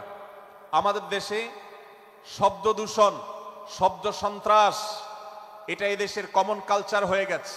রাস্তায় যাবেন, প্রয়োজনে অপ্রয়োজনে গাড়ির হর্ন বাজাবে। যে কোনো প্রোগ্রামে যাবেন, প্রয়োজনে অপ্রয়োজনে বাঁশি বাজানো হবে। কদিন আগে 31st নাইট গেছে, আপনারা দেখেছেন। এত প্রচার প্রচারণা, এত সতর্কীকরণের পরেও, আইন শৃঙ্খলা রক্ষাকারী বাহিনী এত সতর্ক থাকার পরেও আপনারা দেখেছেন এক শ্রেণীর বুদ্ধি প্রতিবন্ধীরা তারা 31st নাইট উদযাপনের নামে শব্দ সন্ত্রাস করেছে। শত শত হাজারো মানুষের কষ্টের কারণ হয়েছে। প্রিয় ভাইয়েরা আমার,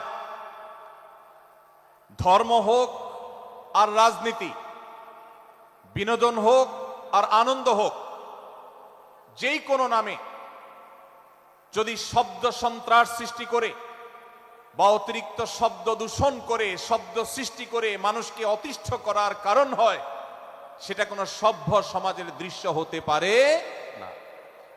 আমরা সেই ইসলামের অনুসারী যে ইসলামে আমাদের প্রিয় নবী সাল্লাল্লাহু আলাইহি ওয়াসাল্লাম মসজিদে নববীতে তার একান্ত পরিবেশের মধ্যে এক সাহাবী জোরে কোরআন তেলাওয়াত করছিলেন। তিনি তাকে বলছিলেন, তুমি কোনো বধির রবকে শোনাচ্ছ না, তোমার রব সবকিছু শুনতে পান, অতএব তুমি তোমার এই উচ্চ কণ্ঠের তেলাওয়াত দিয়ে আশপাশে মানুষের ডিস্টার্বের কারণ হবে না। আমরা সেই ইসলামের অনুসারী, অতএব ওয়াজ মাহফিলের মাধ্যমেও যাতে কোনো মানুষ অতিষ্ঠ না হয়, মাইক ব্যবস্থাপনা সেভাবে করাটা মাহফিল কর্তৃপক্ষের যেমন কর্তব্য, ঠিক একইভাবে রাজনৈতিক সভা সমাবেশের নামে কিংবা বিয়ে বিনোদনের নামে যদি শব্দ সন্ত্রাস করা হয়, শব্দ দূষণ করা হয়, অতিরিক্ত শব্দ এর মাধ্যমে যদি মানুষকে অতিষ্ঠ করা হয়, তাহলে সেটি কখনো কোনো সভ্য সমাজের কাজ হতে পারে না।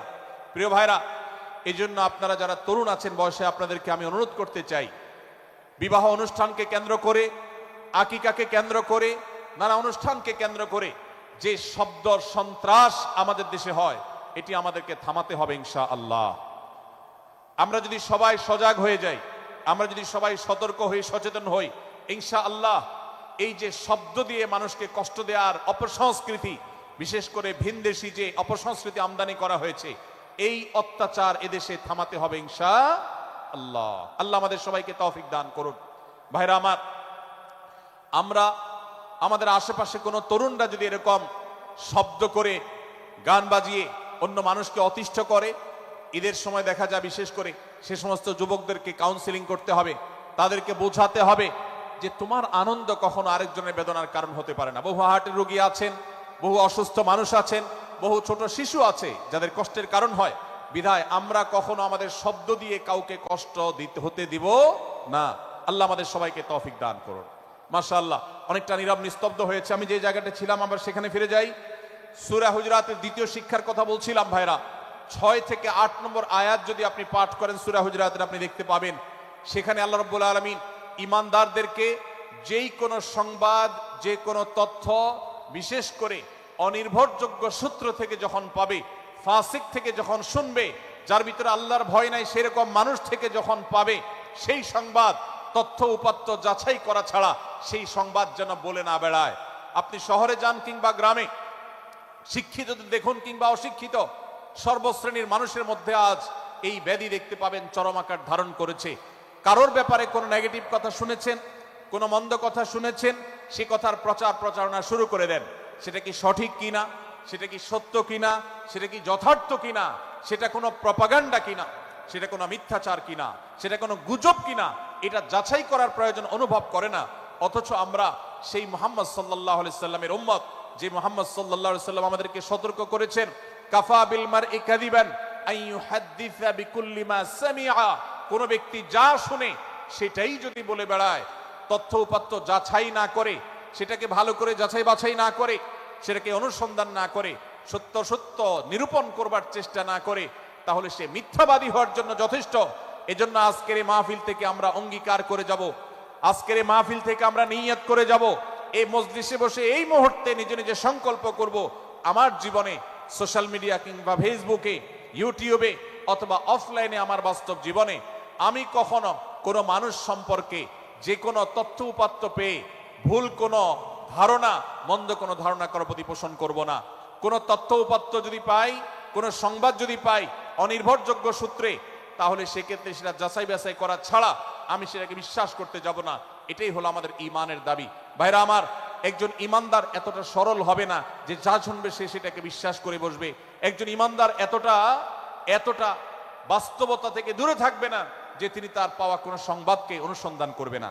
আল্লাহ তাআলা আমাদের সবাইকে সূরা হুজরাতের এই দ্বিতীয় শিক্ষাটাকে আমাদের জীবনে ভালো করে ধারণ করার তৌফিক দান করুন। আল্লাহ বলেছেন, ইয়া আইয়ুহাল্লাযীনা আমানু, হে ঈমানদারেরা, ইন জাআকুম ফাসিকুম বিনাবাইন ফাতাবায়ানু, তোমাদের কাছে কোনো ফাসিক, যার মধ্যে আল্লাহর ভয় নেই, এরকম কোন মানুষ যদি কোন সংবাদ উপস্থাপন করে, এমনকি গণমাধ্যমেও যদি কোনো সংবাদ প্রচারিত হয়, সংবাদদাতার মধ্যে যদি আল্লাহর ভয় না থাকে, সে যদি টাকার বিনিময়ে কারোর চরিত্র হনন করতে পারে, সে যদি অ্যাডভার্টাইজ পেয়ে কোনো কোম্পানির হয়ে দালালি করতে গিয়ে অন্য কারোর বিরুদ্ধে কোনো মিথ্যাচার করে, সে যদি বিদেশিদের এজেন্ডা বাস্তবায়ন করতে গিয়ে আলেম সমাজের চরিত্রকে কলঙ্কিত করে, কোনো ভালো মানুষকে দোষী হিসাবে সাব্যস্ত করে, তো আল্লাহ তাআলা আমাদেরকে সতর্ক করেছেন, ফাতাবায়ানু, সেই সংবাদ সত্য কিনা আমাদেরকে যাচাই করতে হবে।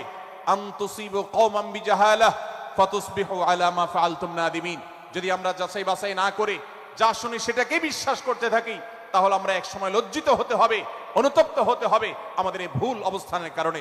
এজন্য ভাইরা, আজকের এই মাহফিল থেকে আমরা প্রতিশ্রুতি নিজের সঙ্গে নিজে দিয়ে যাব যে আমরা কখনো কোনো তথ্য উপাত্ত পেলে, কোনো সংবাদ পেলে, সেটাকে বিশেষ করে কারোর চরিত্র সম্পর্কিত যদি হয়, কারোর সম্পর্কে নেগেটিভ যদি হয়, তাহলে সেটাকে বিশ্বাস করবার আগে ভালো করে অনুসন্ধান করব। যতক্ষণ আমি নিশ্চিত না হব ততক্ষণ পর্যন্ত সেটার প্রচার করব না। আল্লাহ তাআলা আমাদের সবাইকে কোরআনের এই শিক্ষাটাও আমাদের জীবনে ধারণ করবার তৌফিক দান করুন। ভাইরা আমার, তৃতীয় যে শিক্ষা সূরা হুজরাতের, সেটি হলো আল্লাহ রাব্বুল আলামিন সূরা হুজুরাতের 9 এবং 10 নম্বর আয়াতে ইমানদারদের মধ্যে যদি কখনো মতভিন্নতা মতপার্থক্য এটা যদি মারামারিতে পরিণত হয়, ইমানদারদের মধ্যে যদি কখনো দুই পক্ষ গন্ডগোল এবং ফাসাদের মধ্যে লিপ্ত হয়ে যাওয়ার মতো দৃশ্যের অবতারণা হয়, তাহলে আমরা যেন আমাদের মুসলমান ভাইদের ঘর পোড়ার মধ্যে আলু পোড়া দিতে না যাই। আমরা যেন আমাদের মুসলমান ভাইদের মধ্যকার বিভেদকে আরো বৃদ্ধি করতে সহায়তা না করি। আমরা যেন মীমাংসার পথ অবলম্বন করি। আমরা যেন তাদের মধ্যকার সম্পর্কের যে অবনতি হয়েছে সেটাকে দূর করবার চেষ্টা করি। আল্লাহ রাব্বুল আলামিন এই নির্দেশ দিতে গিয়ে বলেছেন, ওয়া ইন তাইফাতান মিনাল মুমিনিনা কাতাতালু, যদি ইমানদারদের দুটি দল দুটি গ্রুপ নিজেদের মধ্যে মারামারিতে লিপ্ত হয়ে যায়, ফাসলিহু বাইনাহুমা, তাহলে তোমরা সেই বিবাদমান দুটি দলকে মীমাংসা করবার চেষ্টা করবে। আজ আমাদের মধ্যে এরকম বহু বিষয়কে কেন্দ্র করে মুসলমানদের মধ্যে অনেক সময় মুখোমুখি অবস্থান আমরা দেখতে পাই, যা দুর্ভাগ্যজনক, যা হওয়ার কথা ছিল না। এমনকি জাগতিক বিষয়ে যেমন হয়, ধর্মের নামে, ইসলামের নামে আজ আমরা হাজার হাজার টুকরা হয়েছি। আজ গোটা বিশ্বে আমাদের মুসলমানদের যে অবস্থান দুর্বল হয়েছে, এর অন্যতম প্রধান কারণ হলো আমাদের অনৈক্য। আমরা যদি আজ আহলে কিবলা, আহলে সুন্নাহ ওয়াল জামাআতের অনুসারীরা নানান মত এবং পথের অনুসারী হওয়া সত্ত্বেও, নানান থট এবং পন্থার অনুসারী হওয়া সত্ত্বেও, আমরা যদি মৌলিক বিষয়গুলোর উপর সবাই ঐক্যবদ্ধ থাকতাম, আমরা যদি আল্লাহ তাআলার দেওয়া ইত্তিহাদ মাল ইখতিলাফ, বৈচিত্র্যময় ঐক্য, বিভিন্ন বিষয় মতভিন্ন থাকা সত্ত্বেও মৌলিক বিষয়ে ঐক্যমতে আমরা যদি থাকতে পারতাম, আমাদের মধ্যে যদি মুসলিম ভ্রাতৃত্ববোধ থাকতো, আমাদের মধ্যে যদি বলয় ভিত্তিক যে দেয়াল আর প্রাচীরগুলো আছে সেগুলো যদি না থাকতো, তাহলে আজ বাংলাদেশের বাস্তবতা হলো, বাংলাদেশে আল্লাহর কোরআন, আল্লাহ রাসূল সাল্লাল্লাহু আলাইহি ওয়াসাল্লামের হাদিসের আলোকে বাংলাদেশ আজ অটোমেটিক পরিচালিত হতো, ঠিক কিনা বলেন? আমরা যদি আজ ঐক্যবদ্ধ থাকতাম, তাহলে এদেশের হাতে গোনা যাবে এরকম স্বল্প সংখ্যক নাস্তিকেরা, ইসলাম এবং মুসলমানদের শত্রুরা, তারা আমাদেরকে নিয়ে তারা আজ যে খেলা খেলছে, আমাদেরকে যে তারা শাসন করছে, আমাদেরকে যে তারা তাদের অধীনস্থ করে রাখছে, আমাদের উপরে যে আজ ভিনদেশি কালচার চাপিয়ে দিচ্ছে, আমাদের উপরে তারা যে আজ কর্তৃত্ব করছে, আমাদেরকে আজ টুকরা টুকরা করছে, এই দুঃসাহস তারা কোনোদিন দেখাতে পারতো না যদি আমরা ঐক্যবদ্ধ থাকতাম। ভাইরা আমার, এই জন্য আমরা সব বিষয়ে সবাই একমত হব না। আজকের এই মাহফিলে যত মানুষ এসেছেন সবাই সব বিষয়ে একমত নন। এমনকি আজকের এই মাহফিল কর্তৃপক্ষ যে আয়োজন করছেন 3 দিন ব্যাপী, এই মাহফিলে আপনারা দেখেছেন এখানে কওমি এবং আলিয়া উভয় জায়গা থেকে বক্তা নির্বাচন করা হয়েছে, অসাধারণ সমন্বয় করা হয়েছে। এটি একটি ঐক্যের বার্তা। আমরা আশা করব মাঠ পর্যায়ে আমরা যারা কাজ করব, আমরা প্রত্যেকে আমাদের অন্য মতের, ভিন্ন মতের যে সমস্ত মুসলমান ভাইরা আছেন, তার সাথে আপনার কোনো থটগত মত পার্থক্য থাকতে পারে, চিন্তাগত কোনো ভিন্ন মত থাকতে পারে, কিন্তু দিন শেষে তিনি আপনার মুসলমান ভাই। তার আল্লাহ আর আপনার আল্লাহ এক, তার রাসূল এবং আপনার রাসূল এক, তার কেবলা এবং আপনার কেবলা এক, তার কোরআন আর আপনার কোরআন এক, তার নামাজ আর আপনার নামাজ এক, তার রোজা আর আপনার রোজা এক, তার যাকাত এবং আপনার যাকাত এক, তার সাথে আপনার মোটা এবং মৌলিক বিষয়ে কোনো মত পার্থক্য নাই। অতএব ছোটখাটো বিষয়কে কেন্দ্র করে আপনি যদি তাকে আপনার প্রতিপক্ষ মনে করেন, আপনি যদি তাকে আপনার শত্রু মনে করেন, এটা হবে আপনার ইসলামের জন্য, আপনার জন্য, এদেশের মুসলমানদের জন্য সবচেয়ে বড় ভুল। ভাইরা আমার, হারদুই হযরত আশরাফ আলী থানভী রহমতুল্লাহ আলাইহির সর্বশেষ খলিফা আবরাল হক সাহেব রহমতুল্লাহ আলাইহি বলতেন, दीन के हर काम करने वालों को रफीक समझो, फरीक ना समझो। যারাই আল্লাহর দ্বীনকে বুলন্দ করবার জন্য, যারাই আল্লাহর দ্বীনকে সেবা দেওয়ার জন্য, খেদমত করার জন্য কাজ করছে, তার পদ্ধতি তোমার থেকে ভিন্নতর হতে পারে। তাকে তুমি তোমার বন্ধু মনে করো, সহযাত্রী মনে করো, পথযাত্রী মনে করো, সহযোদ্ধা মনে করো, তোমার প্রতিপক্ষ মনে করবে না। প্রিয় ভাইরা আমার, আজ বাংলাদেশে ইসলাম যতটা পিছিয়ে আছে তার প্রধান কারণ হলো আমাদের অনৈক্য। আজ আমরা যদি আমাদের মধ্যকার যে সমস্ত দেয়াল এবং প্রাচীরগুলো, অদৃশ্য প্রাচীরগুলো উঠে আছে, যেগুলো আমাদের মুসলিম ভ্রাতৃত্বকে ভেঙে খান খান করে দিয়েছে, টুকরো টুকরো করে দিয়েছে, যদি আজ আমরা সে সমস্ত অদৃশ্য প্রাচীরগুলো দূরে সরাতে পারতাম, আমার ভিন্ন মতের ভাইকে যদি আমার ভাই মনে করতে পারতাম, তার যদি আমি কল্যাণকামী হতে পারতাম, আল্লাহর কোরআনের ঘোষণা অনুযায়ী এই মুসলমানদের ঐক্যবদ্ধ শক্তিকে দমাবার শক্তি পৃথিবীর কারোর নাই, কারোর নাই, কারোর নাই। আজ আমার ভাইয়েরা ফিলিস্তিনে মার খাচ্ছে, যদি আজ গোটা বিশ্বের মুসলমানরা আমরা ফিলিস্তিনে মুসলমানদের উদ্ধারের ব্যাপারে ঐক্যবদ্ধ থাকতাম, ফিলিস্তিনে মুসলমানের দিকে চোখ তুলে তাকাবার শক্তি বিশ্বের কোনো কাফেরদের থাকতো না। আজ যদি আমরা আমাদের মুসলমান নির্যাতিত ভাইদের ব্যাপারে সারা বিশ্বের মুসলমানরা ঐক্যবদ্ধ অবস্থান গ্রহণ করতে পারতাম, মুসলমানের দিকে চোখ তুলে তাকাবার শক্তি বিশ্বের কোনো কারোর থাকতো না। ভাইরা আমার, গোটা বিশ্বে ঐক্য প্রতিষ্ঠা করা আপনার আমার মতো সাধারণ মানুষের দ্বারা হয়তো সম্ভবপর হবে না, কিন্তু আমরা যারা মাঠ পর্যায়ে কাজ করছি, আমি আপনাদেরকে করজোড় করে অনুরোধ করতে চাই। আমি জানি আপনার এলাকাতে, আপনার মহল্লাতে আপনার সাথে অন্য মুসলমান ভাইদের অনেক ক্ষেত্রে মতভিন্নতা আছে। সেটা রাজনৈতিক দৃষ্টিভঙ্গির ক্ষেত্রে হতে পারে, সেটা ধর্মীয় থট এবং মানহাজ মাযহাব মাসলাকগতভাবে হতে পারে, সেটা অন্য কোনো ইস্যু ভিত্তিক মত পার্থক্য হতে পারে। আল্লাহর জন্য, আল্লাহর ওয়াস্তে, আল্লাহর ওই আয়াতকে মেনে আমল করার চেষ্টা করি আমরা। আল্লাহ বলেছেন, ওয়া'তাসিমু বিহাবলিল্লাহি জামিআন ওয়া লা তাফাররাকু, তোমরা আল্লাহর রশিকে সবাই ঐক্যবদ্ধভাবে আঁকড়ে করে ধরো, ঐক্যবদ্ধভাবে আল্লাহর রশিকে আঁকড়ে ধরো, তোমরা পরস্পর বিচ্ছিন্ন হয়ে যেও না। আমরা অনেক ফরজের কথা শুনেছি, নামাজ রোজা ফরজ আমরা জানি, বাবা মার প্রতি সদ্ব্যবহার করার ফরজের কথা আমরা জানি, আত্মীয়তার সাথে সুসম্পর্ক, আত্মীয়তার বন্ধন রক্ষার কথা আমরা জানি, ফরজ হওয়ার কথা জানি, কিন্তু মুসলমানদের ঐক্যবদ্ধ থাকতে হবে এই ফরজের কথা আমরা অনেকেই জানি না। ভাইরা আমার, মুসলমানদেরকে আল্লাহ রাব্বুল আলামিন ঐক্যবদ্ধ থাকার নির্দেশ দিয়েছেন। এই ঐক্যটা এর মানে এই নয় যে সবাই এক মতের হয়ে যাবে সব বিষয়ে।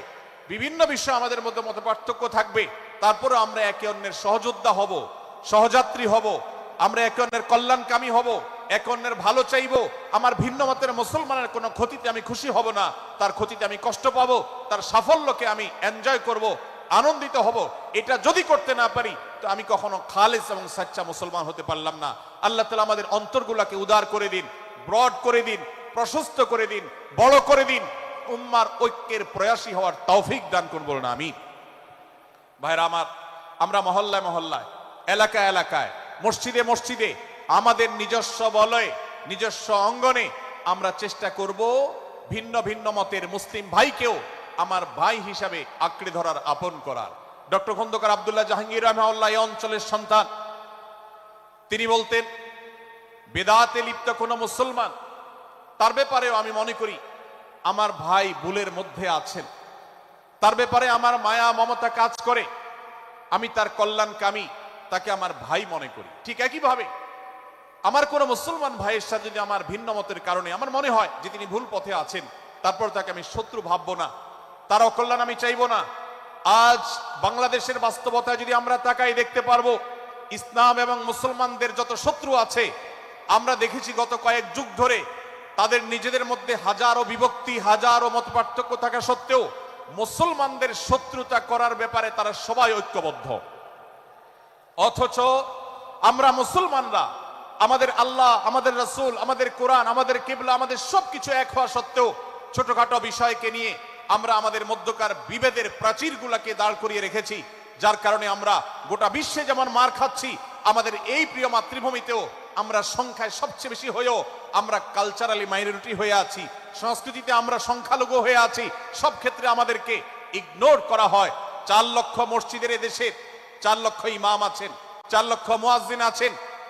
এই মসজিদগুলো এদেশে, এর নেটওয়ার্ক যতটা শক্তিশালী, এদেশের সকল রাজনৈতিক দলগুলোর নেটওয়ার্ককে যদি একত্র করা হয়, মসজিদগুলোর মতো এতটা শক্তিশালী নেটওয়ার্ক এদেশের সমাজে নাই। কিন্তু ওলামা একরামকে ইগনোর করা হয়, মুসলমানদের ইগনোর করা হয়, এদেশের আইনে কোরআন এবং সুন্নাহ এদেশের মুসলমানদের ধ্যান ধারণাকে কখনো বিবেচনায় আনা হয় না। এই যে মুসলমানদের আজ দুরবস্থা, এর অন্যতম প্রধান কারণ হলো আমাদের হাজার হাজার ভাগে বিভক্তি। এই বিভক্তির দেয়ালগুলোকে তুলতে হবে কি হবে না? যদি হয় তাহলে আপনি নিজে থেকে শুরু করে দিন। আপনি যেই মতই লালন করেন না কেন, আপনার ভিন্ন মতের মুসলমানকে আপনি ভাই মনে করবেন, তার সাথে বুক মিলাতে আপনার কষ্ট হবে না, তার সাথে বসতে আপনার অসুবিধা হবে না। ভিন্ন মতের আলেম, এক মতের আলেম আরেক মতের আলেমের সাথে বসতে অসুবিধা হবে না, এক মতের অনুসারী আরেক মতের অনুসারীকে ভাই বলতে অসুবিধা হবে না। আমরা সোশ্যাল মিডিয়াতে নিজেদের মধ্যে কামড়াকামড়ি করব না, নিজেদের মধ্যে আমরা ঝগড়া বিবাদ করব না। এবং যদি কেউ বিবাদে লিপ্ত হয়, সূরা হুজরাতের 9 এবং 10 নম্বর আয়াতের শিক্ষা বলছে, মুসলমানদের মধ্যে দুটি দল যদি মারামারিতে লিপ্ত হয়, তুমি সেখানে গিয়ে খোঁচাখুচি করে মারামারি বানানোর তো প্রশ্নই ওঠে না, বরং আল্লাহ বলছেন যে ফাসলিহু বাইনাহুমা, তাদের উভয়ের মধ্যে মীমাংসা করবার জন্য তুমি উদ্যোক্তা হও, তুমি উদ্যোগী হও। ভাইরা আমার, আমরা অনেকেই হয়তো জেনে থাকবো মিথ্যা এটা আল্লাহর জমিনের সবচেয়ে বড় জঘন্য অপরাধগুলোর মধ্যে থেকে একটি। একজন মুসলমান কোন অবস্থাতে মিথ্যা বলতে পারে না, কিন্তু কোন মুসলমান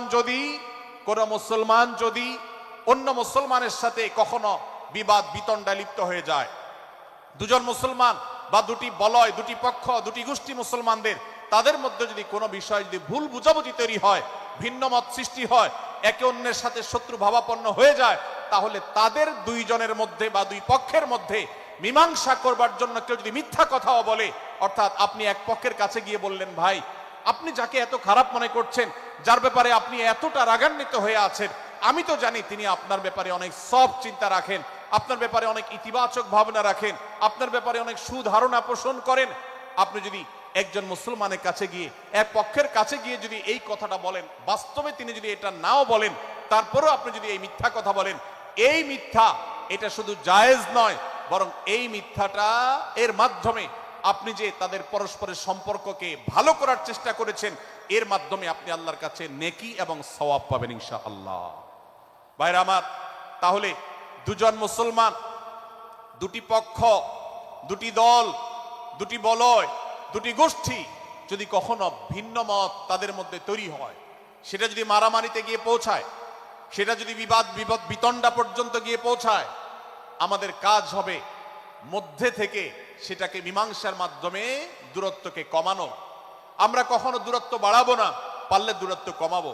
ডক্টর খন্দকার আব্দুল্লাহ জাহাঙ্গীর রহমতুল্লাহ একটা কথা বলতেন, মুসলমানদের বাড়িতে যে আগুন লেগেছে, বিভেদের আগুন, মতবিরোধের আগুন, মত পার্থক্য, এটা মতবিরোধে যে পৌঁছে গেছে, এ আগুন তিনি বলতেন, আমি নিভাবার মতো শক্তি আমার নাই, এত পাওয়ার নাই যে বহুদা বিভক্ত মুসলমানদেরকে আমি ঐক্যবদ্ধ করে ফেলবো, এত শক্তি আমার হাতে নেই। কিন্তু একটা শক্তি আমার কাছে আছে ভাই, সেটা হলো যে বিবাদমান মুসলমানদের মধ্যে বিবাদ যেন আর না বাড়ে, বিবাদের যে আগুন লেগেছে সে আগুনে যেন আর ঘি ঢালা না হয়, কেরোসিন ঢালা না হয়, সেজন্য আমি ভূমিকা রাখতে পারি। আমি আপনাদেরকে বিনয়ের সাথে অনুরোধ করতে চাই, যত বিষয় নিয়ে আমাদের মুসলমানদের পরস্পরের মত পার্থক্য আছে, হতে পারে সেটা মাসআলা নিয়ে, হতে পারে সেটা রাজনৈতিক অবস্থানকে কেন্দ্র করে, হতে পারে অন্য কোনো বিষয়কে কেন্দ্র করে, আল্লাহর ওয়াস্তে আপনি বিভেদ মিটাতে পারেন আর না পারেন, বিভেদ যেন না বাড়ে সেজন্য আপনি অবস্থান গ্রহণ করবেন, বিভেদ বাড়ার ক্ষেত্রে কোনো ভূমিকা পালন করবেন না, এবং সব সময় উম্মার ঐক্য প্রয়াস চাইবেন, প্রয়াস চালাবেন, উম্মার ঐক্য চেষ্টা করবেন।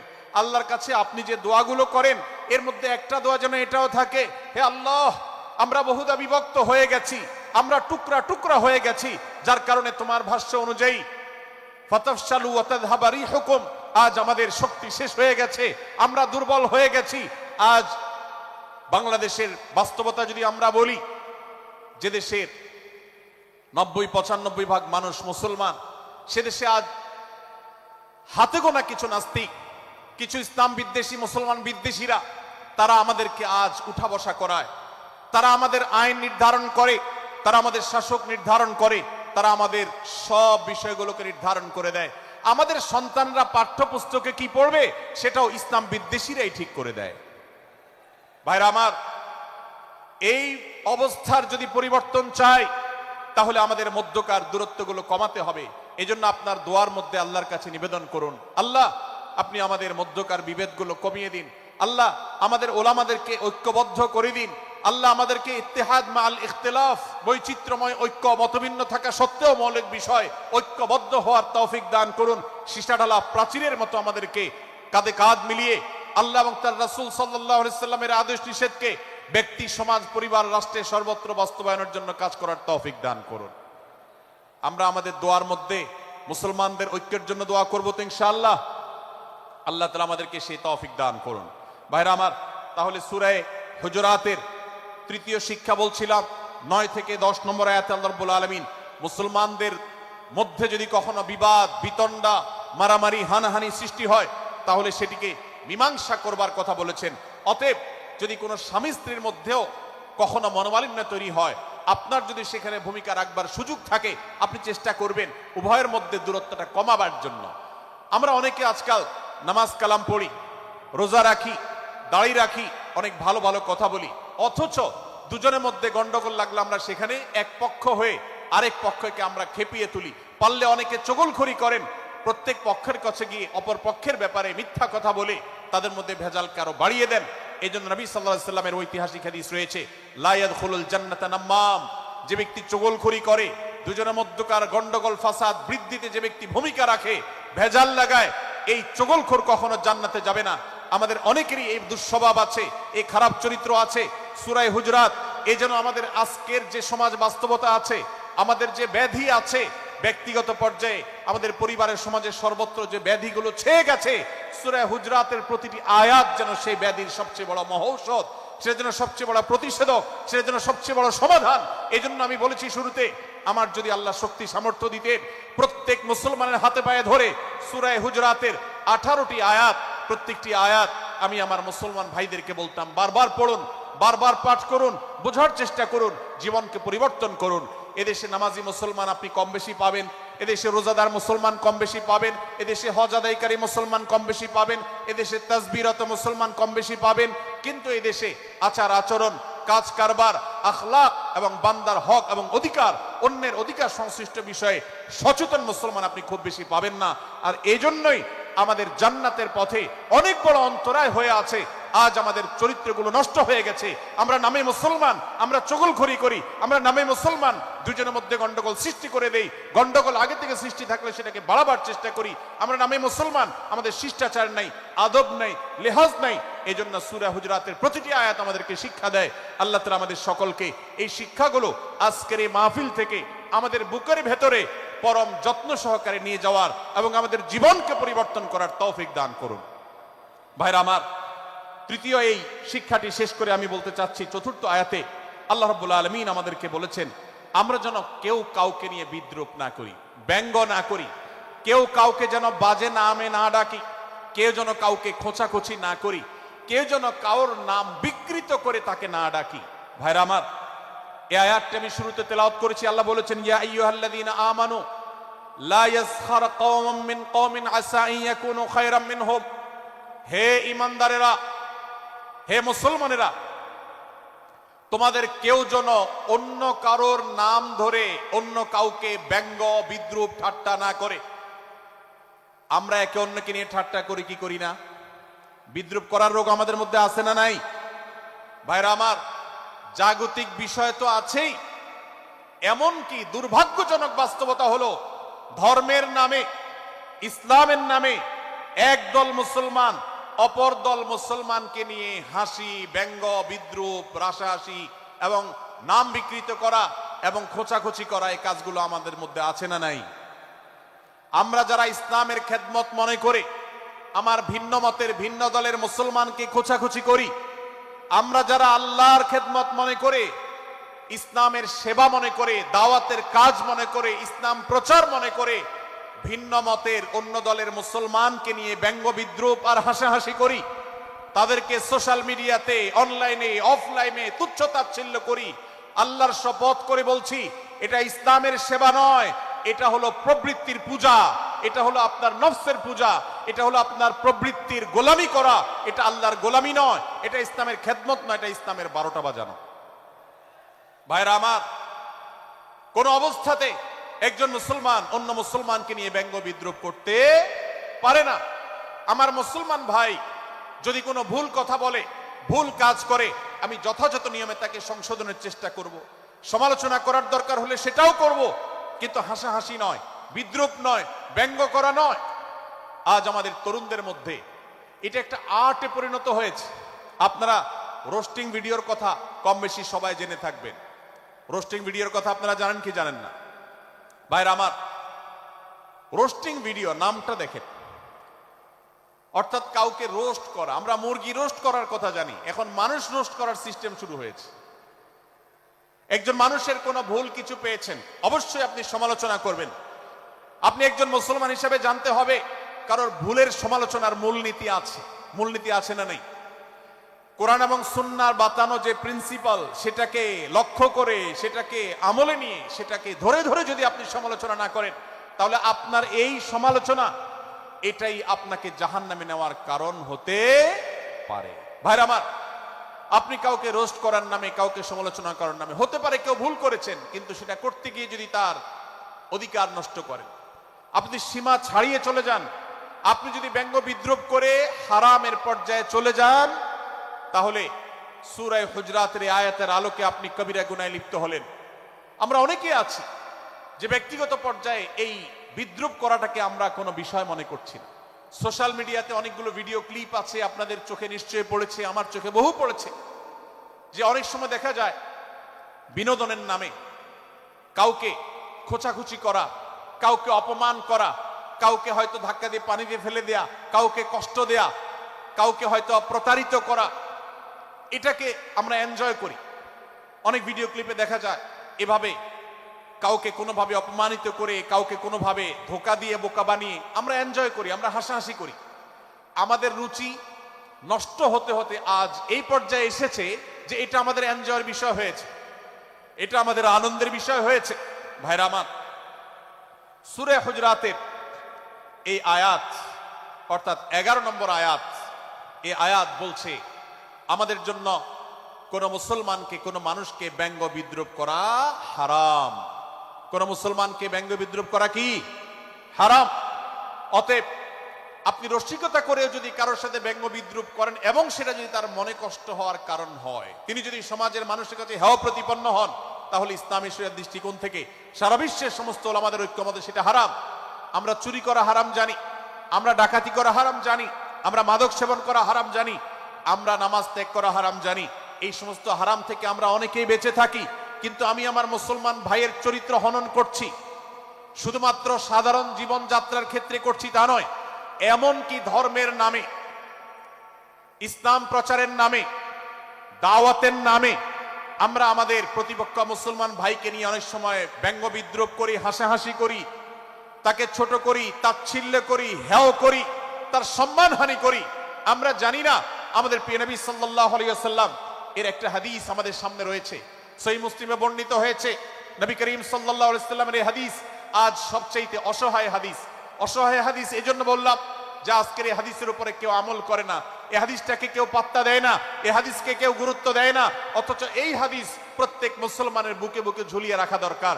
এই হাদিস আমাদের ঘরে ঘরে ঝুলানো দরকার, এই হাদিস আমাদের অফিসগুলোতে শোভা পাওয়া দরকার, এই হাদিস আমাদের জীবনে বাস্তবায়ন হওয়া দরকার।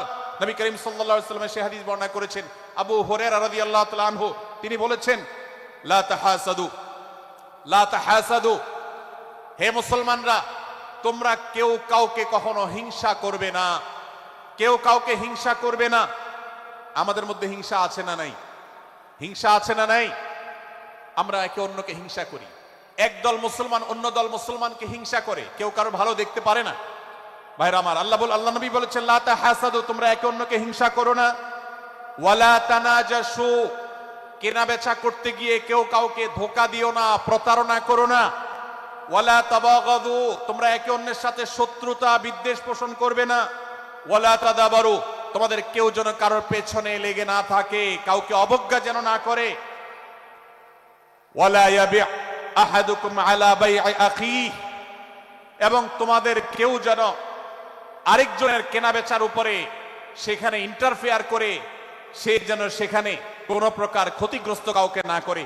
ওয়াকুনু ইবাদাল্লাহি ইখওয়ানা, হে মুসলমানরা, তোমরা আল্লাহর বান্দা, ভাই ভাই হয়ে থাকো।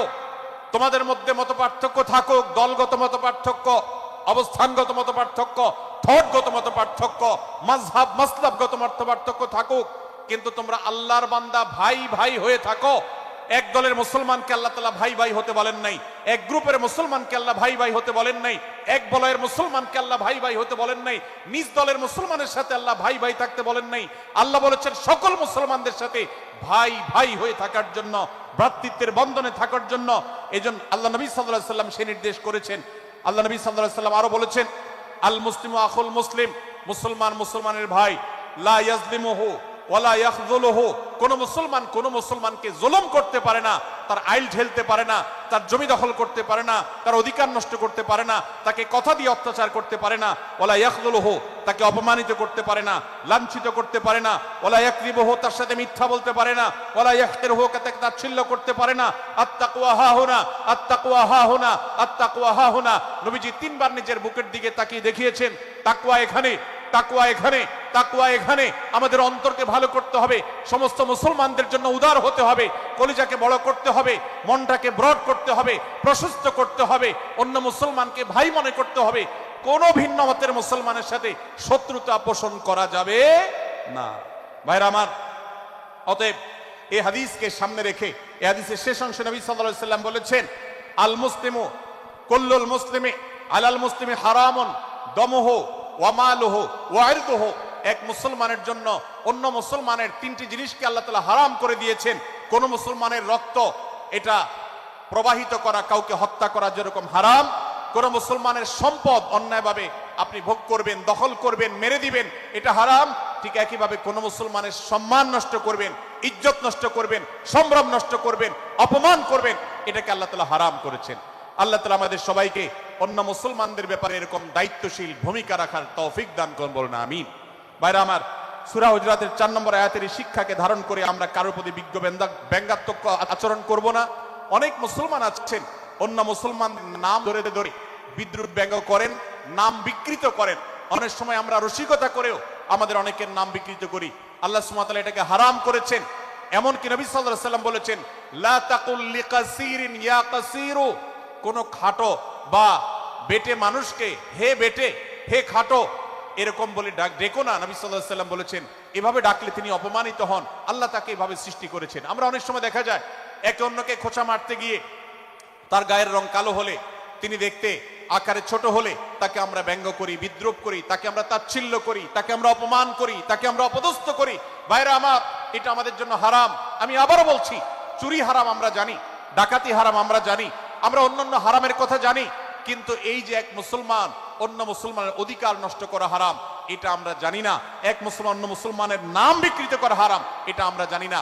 এই ব্যাপারেও আমরা দেখেছি যে আমরা যারা ইসলামের দাওয়াতের কথা বলি, কোরআন হাদিসের কথা বলি, তারাও দেখা যায় সোশ্যাল মিডিয়াতে, ফেসবুকে একদল মুসলমান অন্য দলের মুসলমানদেরকে নানা বাজে উক্তি দিয়ে ডাকাডাকি করে, বিকৃত নামে ডাকে, বিকৃত উপাধি দেয়, খারাপ কথা বলে, অমুকের দালাল তমুকের দালাল ইত্যাদি ধারণা করে কথা বলে।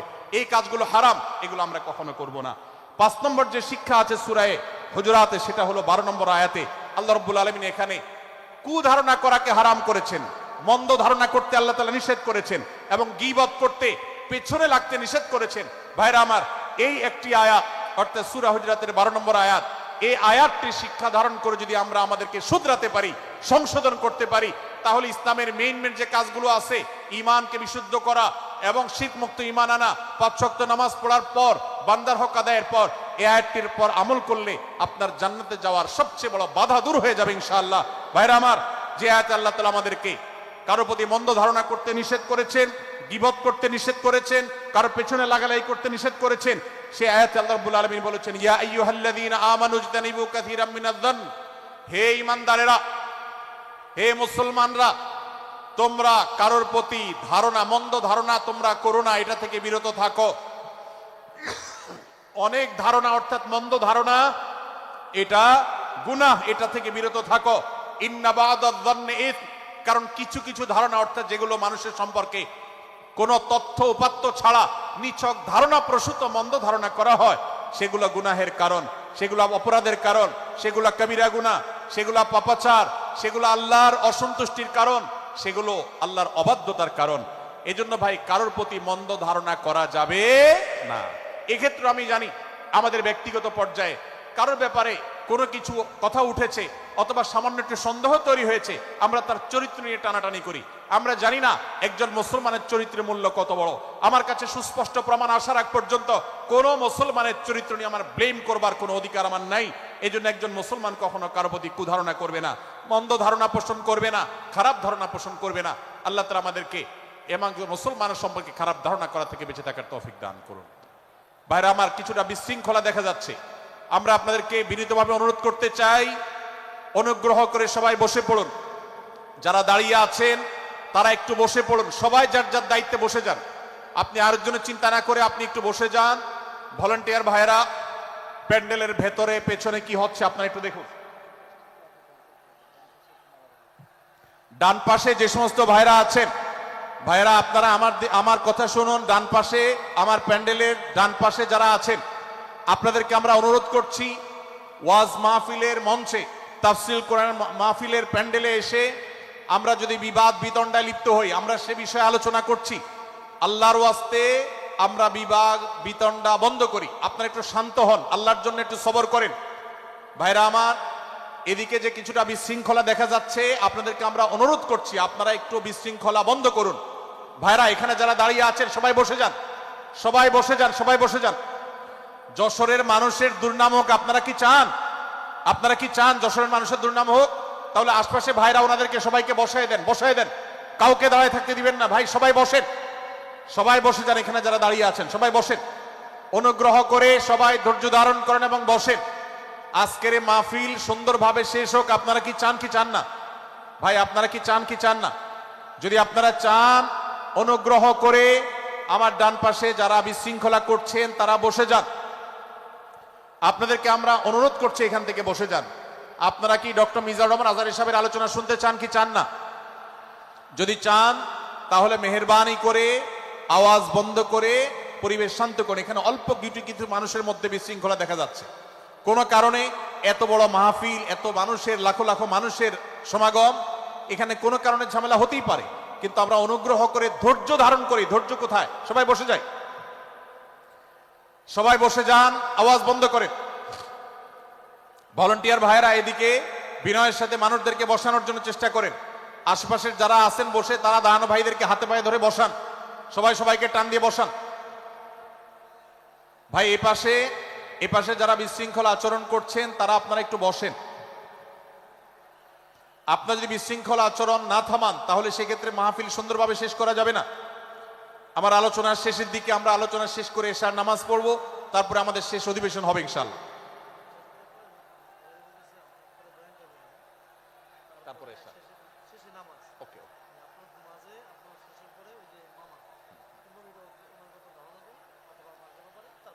ভাই মেহেরবানি করে আপনারা শান্ত হন। আমাদের আলোচনার পর আজকের আমাদের প্রধান আকর্ষণ এবং প্রধান বক্তা ডক্টর মিজানুর রহমান আজহারী হাফিজাহুল্লাহ তিনি আসবেন, তিনি আলোচনা করবেন। তারপরে আমরা মাঠে ইনশাআল্লাহ সবাই জামাতের সাথে এশার সালাত আদায় করব। আমি কয়েক মিনিটের মধ্যে আলোচনা শেষ করব, আপনারা মেহেরবানি করে শান্ত হন। জাযাকুমুল্লাহ খাইর। ভাইরা আমার, আমি যে জায়গাটা ছিলাম, সূরা হুজরাতের 12 নম্বর আয়াতে আল্লাহ রাব্বুল আলামিন আমাদেরকে সূরা হুজরাতের 5ম শিক্ষা দিয়েছেন। মুসলমানদের জন্য যা গুরুত্বপূর্ণ তা হলো আমরা কারোর প্রতি মন্দ ধারণা করব না। এক্ষেত্রে ডক্টর আব্দুল্লাহ জাহাঙ্গীর রাহিমাহুল্লাহর একটা উক্তি আমার মনে পড়ে। তিনি বলেছেন যে আজ আমাদের যারা ধর্ম চর্চা করি, আমরা যারা নিজেদেরকে প্র্যাকটিসিং মুসলমান মনে করি, আমাদের সবচেয়ে হুজুরদের সবচেয়ে পছন্দের গুনাহ হলো মন্দ ধারণা করা, অন্যের ব্যাপারে খারাপ ধারণা করা। অমুক অমুকের দালাল, তমুক তমুকের দালাল, কোন তথ্য উপাত্ত ভিত্তি প্রমাণ ছাড়া নিছক ধারণার উপর ভিত্তি করে অন্য মুসলমান ভাইকে আমি এরকম নানা তকমা দিয়ে আমরা কবিরা গুনাহে লিপ্ত হচ্ছি। আমরা এই বদ ধারণা করা, মন্দ ধারণা করা যে কবিরা গুনাহ অনেকে জানি না। অনেকের পেছনে লাগছি, অনেকের ওয়াজ শুনছি দোষ বাইর করার জন্য, স্ট্যাটাস পড়ছি ভুল বাইর করার জন্য। এই যে মানুষের পেছনে লাগা, এটা আল্লাহ তাআলা নিষেধ করেছেন, ওয়ালা তাজাসসু, তোমরা কেউ কারোর ছিদ্র অন্বেষণ করার, দোষ আবিষ্কার করার চেষ্টা করবে না, এবং ওয়ালা ইয়াগতাব বা'দুকুম বা'দা, কেউ কারোর গীবত শিকায়াত করবে না। এই আয়াতে আমাদেরকে কেউ কারোর পেছনে পরনিন্দা করতে নিষেধ করেছেন। ইসলাম বলে আমরা মানুষের সামনে মানুষের ভুলের কথাগুলো বলবো বিনয়ের সাথে, যাতে তিনি সংশোধিত হন, আর তার পেছনে প্রশংসা করব। আমরা করি উল্টা, আমরা মানুষের সামনে এসে মানুষের প্রশংসা করি আর তার পেছনে গিয়ে তার দুর্নাম করি। ইসলামকে যদি আমরা মানতাম, সমাজটা সুন্দর হয়ে যেত। আমরা যদি সামনে কারোর দোষ বলতাম তাহলে তিনি সংশোধিত হতেন, আর পেছনে যদি গুণ বলতাম তাহলে তিনি ভালো সেখান থেকে শিক্ষা গ্রহণ করতেন। সূরা হুজরাতের 6 নম্বর শিক্ষা 13 নম্বর আয়াতে আল্লাহ তাআলা বলেছেন যে আমাদের সবার গোড়া কোত্থেকে এসেছে, আমাদের গর্বের কোনো বাহ্যিক কারণ নাই তাকওয়া ছাড়া। আল্লাহ বলেছেন, ইয়া আইয়ুহান নাস ইন্না খালাকনাকুম মিন যাকারিন ওয়া উনসা, হে মানুষ সকল, তোমাদেরকে আমি মানুষ, নারী এবং পুরুষ, আদম এবং হাওয়া থেকে সৃষ্টি করেছি। ওয়াজআলনাকুম শুউবান ওয়া ক্বাবাইলা লিতাআরাফু, বিভিন্ন গোত্রে তোমাদেরকে আমি বিভক্ত করেছি পরিচয়ের জানার জন্য শুধুমাত্র। আর আল্লাহ বলেছেন শেষে, ইন্নাল্লাহা আলিমুন খাবীর, তোমরা কি করো আল্লাহ জানে। অতএব আমাদের কারোর উপর কারো কোনো শ্রেষ্ঠত্ব নেই তাকওয়া ছাড়া। আল্লাহ বলেছেন, ইন্না আকরামাকুম ইনদাল্লাহি আতকাকুম, আমাদের মধ্যে সবচেয়ে মর্যাদাবান হবে তিনি যার মধ্যে তাকওয়া সবচেয়ে বেশি হবে। আমাদের কোনো বংশগত গৌরব, কোনো অঞ্চলগত গৌরব, অন্য কোনো গৌরব আমাদের থাকবে না, শুধু তাকওয়ার গৌরব আমাদের থাকতে পারে। সেটাও গর্ব, নিষিদ্ধ গর্ব বা অহংকারের মতো নয়, বরং সেটা আমাদের বিনয়ের জায়গা। সর্বশেষ 7 নম্বর যে শিক্ষা সূরা হুজরাতে রয়েছে, সেটা 14 এবং 14 থেকে 18 নম্বর আয়াতে আল্লাহ তাআলা ঈমান এবং ইসলামের চিহ্ন উল্লেখ করেছেন। যে 6টা শিক্ষা উল্লেখ করা হয়েছে, এর আলোকে মুসলমানকে, মুনাফিককে সেটা নিরূপণ হবে। এজন্য আল্লাহ তাআলা শেষে এটি উল্লেখ করেছেন। এই 7টি শিক্ষাকে ধারণ করে আমরা আমাদেরকে ভালো মুসলমান হিসেবে গড়ে তোলার চেষ্টা করব, আমাদের জীবনকে সাজাবার চেষ্টা করব। আল্লাহ তাআলা আমাদের সবাইকে তৌফিক দান করুন। আমি আবারও এক নজরে বলে শেষ করছি, সূরা হুজরাত কোরআনে কারীমের 26তম পারার একটি সূরা, 49 নম্বর সূরা, কোরআনের 18টি আয়াতের আছে। প্রথম থেকে 5 নম্বর আয়াত পর্যন্ত আল্লাহ রাসূলের সাথে আদব লেহাজ বজায় রাখা, শিষ্টাচার মেনটেন করা এবং সম্মানীয় ব্যক্তিদের সাথেও এখান থেকে আমরা শিক্ষা নিয়ে আদব লেহাজ বজায় রাখা, তাদের সামনে আগ বেড়ে কথা না বলা, আগ বেড়ে কাজ না করা, উচ্চকণ্ঠে কথা না বলা, এই শিক্ষা আল্লাহ দিয়েছেন। দ্বিতীয়ত, আমাদেরকে কোনো সংবাদ, বিশেষ করে অনির্ভরযোগ্য তথ্যের সংবাদ শুনে আমাদেরকে কারোর ব্যাপারে ধারণা করার আগে আল্লাহ তাআলা আমাদেরকে যাচাই করার শিক্ষা দিয়েছেন। আমরা যেন গুজবে, আমরা যেন ধারণা প্রসূত কোনো তথ্যে আমরা যেন কান না দেই, সেই শিক্ষা আল্লাহ আমাদেরকে দিয়েছেন। এটি 6 থেকে 8 নম্বর আয়াতে, 9 থেকে 10 নম্বর আয়াতে আল্লাহ তাআলা মুসলমানদের 2 গ্রুপের মধ্যে গন্ডগোল দেখা দিলে মীমাংসা করতে বলেছেন। এবং 4 নম্বর শিক্ষা 11 নম্বর আয়াতে বিদ্রুপ করতে নিষেধ করেছেন আল্লাহ তাআলা, কারণ নাম ধরে ব্যঙ্গ করাকে হারাম করা হয়েছে। এবং 5 নম্বর শিক্ষা 12 নম্বর আয়াতে আল্লাহ তাআলা দিয়েছেন, কারোর প্রতি মন্দ ধারণা করা যাবে না, কারোর পেছনে লাগা যাবে না, এবং কারোর মন্দ নামে কাউকে ডাকা যাবে না, কারোর সমালোচনা তার পেছনে করা যাবে না, এগুলোকে হারাম করা হয়েছে। 6 নম্বর শিক্ষা 13 নম্বর আয়াতে আল্লাহ বলেছেন, আমাদের সবার মধ্যে কারোর কোনো শ্রেষ্ঠত্ব নাই তাকওয়া ছাড়া। যার তাকওয়া যত বেশি, আল্লাহ ভীতি যত বেশি, তিনি আল্লাহর কাছে তত শ্রেষ্ঠ এবং সেরা। 7 নম্বর সর্বশেষ শিক্ষা হলো 14 থেকে 18 নম্বর আয়াতে আল্লাহ রাব্বুল আলামিন ঈমানদারদের আলামত, মুনাফিকদের আলামত উল্লেখ করেছেন। সেখান থেকে শিক্ষা নিয়ে আমরা আমাদের ঈমানকে পরখ করার চেষ্টা করব, আমাদের আমলকে পরখ করার চেষ্টা করব। আল্লাহ তাআলা আমাদেরকে সূরা হুজরাতের আলোকে আমাদের জীবনকে গঠন করার তৌফিক দান করুন, বলুন আমিন। আল্লাহ তাআলা আমাদের সবাইকে আজকের এই তাফসীর কোরআন মাহফিল থেকে সূরা হুজরাতের এই 7টি শিক্ষাকে ধারণ করে ভালো মুসলমান, যে মুসলমান সম্পর্কে নবীজি বলেছেন আল মুসলিম আখুল মুসলিম, মুসলমান মুসলমানের ভাই। যে হাদিসে নবীজি বলেছেন যে আল মুসলিমু মান সালিম আল মুসলিমুনা মিন লিসানিহি ওয়া ইয়াদি, মুসলমান সে যার হাত আর মুখ দ্বারা অন্য কোনো মুসলমান কষ্ট পায় না, নিরাপদে থাকে। আমরা আমাদের সমাজকে শান্তিপূর্ণ, সুশৃঙ্খল রাখতে হলে আমাদেরকে মুসলমান হতে হবে, ভালো মানুষ হতে হবে। আমাদের হাত মুখ দ্বারা কেউ কষ্ট পাবে না, কারোর হক নষ্ট করব না, কারোর অধিকার নষ্ট করব না, কারোর কষ্টের কারণ হবে না, কাউকে আঘাত করব না, কাউকে গালি দিব না, কারোর কোনো প্রকার অধিকার খর্ব করব না, জুলুম করব না। আল্লাহ তাআলা আমাদের সবাইকে কোরআন এবং হাদিস যে মুসলিমের চিত্র অঙ্কন করেছে, কোরআন এবং হাদিসে মুসলিমের যে রূপরেখা বর্ণনা করেছে, কোরআন এবং হাদিসে যে আদর্শ মুসলমানের চিত্র উপস্থাপন করেছে, আল্লাহ আমাকে, আপনাকে, আমাদের সবাইকে সেই মুসলমান হওয়ার তৌফিক দান করুন, বলুন আমিন। ভাইরা আমার, আমরা মুসলমানরা যদি কোরআন হাদিসের আলোকের সে আদর্শ মুসলমান হতে পারি, বিশ্বের মানচিত্র পরিবর্তন হতে সময় লাগবে না, বাংলাদেশের পরিস্থিতি পরিবর্তন হতে সময় লাগবে না। তবে সবকিছুর আগে আমাদেরকে বদলাতে হবে, আমাদেরকে মুসলমান হতে হবে, কোরআন এবং হাদিসের বাস্তব অনুসারী হতে হবে। প্রকৃত কোরআন হাদিসের অনুসারী হতে পারলেই ইনশাআল্লাহ ইসলামের জয় হবে, কোরআন হাদিসের বিজয় হবে, মুসলমানদের বিজয় হবে, মুসলমানদের দুর্দিনের পরিবর্তন আসবে। আমরা বিশ্ববাসীকে দেখাতে পারবো আমরা সবচেয়ে আদর্শবাদী, আমরা বিশ্বের মানবতার সবচেয়ে বড়, সবচেয়ে বড় আমরা অনুসারী এবং মানবতাকে সবচেয়ে বেশি প্রতিষ্ঠাকারী। আল্লাহ তাআলা আমাদের সবাইকে বিশ্ব মানবতাকে আমাদের ইসলামের সৌন্দর্যকে আমাদের ব্যক্তি জীবনে চর্চা করার মধ্য দিয়ে, পরিবার এবং সমাজে চর্চা করার মধ্য দিয়ে ইসলামের সৌন্দর্যকে আল্লাহ তাআলা তুলে ধরার তৌফিক দান করুন। জাযাকুমুল্লাহু খায়রা ওয়া আখিরু দাওয়ানা আলহামদুলিল্লাহি রাব্বিল আলামিন।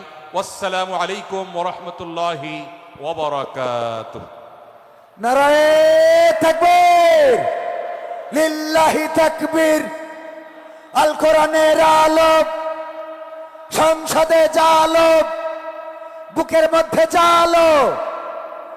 সংগ্রামী তাওহীদি জনতা, 3 দিন ব্যাপী ঐতিহাসিক তাফসিরুল কোরআন মাহফিলের শেষ দিনের সমাপনী অংশে এই মুহূর্তে আমাদের মাঝে উপস্থিত হবেন বাংলাদেশের আলোচিত আলেমে দ্বীন, আন্তর্জাতিক খ্যাতি সম্পন্ন মুফাসসিরে কোরআন ডক্টর মিজানুর রহমান আজহারী সাহেব।